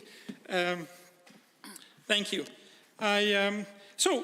So speaking of this amendment, I think it recognizes something that I already was concerned about. And it's obviously the member who proposed this amendment has been receiving feedback from municipalities that indeed I am correct, that they view it as another intrusion on their work, and that they have brought in this amendment to try to ameliorate the problematic relationship that they have described in this bill. So I guess I have to say thank you to the member for, through you, Madam Chair, of course, for introducing this amendment, and I look forward to potentially more amendments coming forward that would be along the lines of providing a greater level of respect for the municipal governments. So I leave my comments at this time, but I have much more to say, but I will wait for the main motion. Thank you, Madam Chair. Wonderful. Any other members wishing to speak to Amendment A1? Seeing the Honourable Minister of Transportation. Well, just ever so briefly, I heard the Honourable Member speak just now about intrusion into municipal jurisdiction, when in fact, Madam Speaker, the intrusion into municipal jurisdiction was done by the federal government, going past the provinces, which is completely not within the proper way of doing things. And the bill put forward by the honourable member from Medicine Hat Brooks actually sets right that intrusion into municipal governance that the federal government so inappropriately has tried to do and effectively do an end run around the provinces. Most improper. So I would just correct the previous speaker and credit the honourable member from Medicine Hat Brooks for with a bill that makes an attempt to set right the mistake and the frankly bad manners by the federal government. Any other members on Amendment A1? Seeing none, I will call the question on Amendment A1 as moved by the Honourable Member for Brooks Medicine Hat. All those in favour, please say aye. Aye. Any opposed, please say no. So carried. We are back on the main bill, Bill 211. Any other members wishing to speak? If not, I will call the question on Bill 211, the Municipal Government Firearms Amendment Act 2020. On the clauses, the remaining clauses of the bill, are you agreed? Agreed. Any opposed? Carried. On title and preamble, are you agreed? Agreed. Any opposed? Carried. Shall the bill be reported? Are you agreed? Agreed. Any opposed? Carried. The Honourable Minister of Jobs, Economy and Innovation. Madam Chair, I'd move that we rise and report. The motion to rise and report. All those in favour, please say aye. Aye. Any opposed, please say no. So carried. We shall now rise and report. We can't do Richard Godfrey.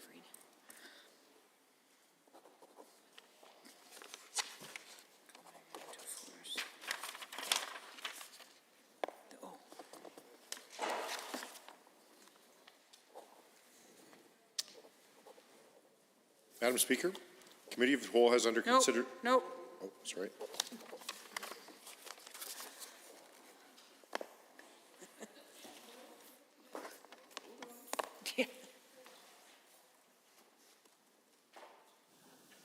The Honourable Member for Calgary Fish Creek. Thank you, Madam Speaker. The Committee of the Whole has under consideration a certain bill. The committee reports the following bills with some amendments. Bill 211. Madam Speaker, I wish to table copies of all amendments considered by Committee of the Whole on this date for the official records of the Assembly. Concur in the report. All those in favour, please say aye. Aye. Any opposed, please say no. So carried. The Honorable Mr. Jobs, Economy and Innovation. Thank you, Madam Speaker. I'd move that the Assembly adjourn until 1:30 p.m. on Wednesday, April 7th, 2021. That motion. All those in favor, please say aye. Aye. Any opposed, please say no. So carried. House stands adjourned until tomorrow, 1:30.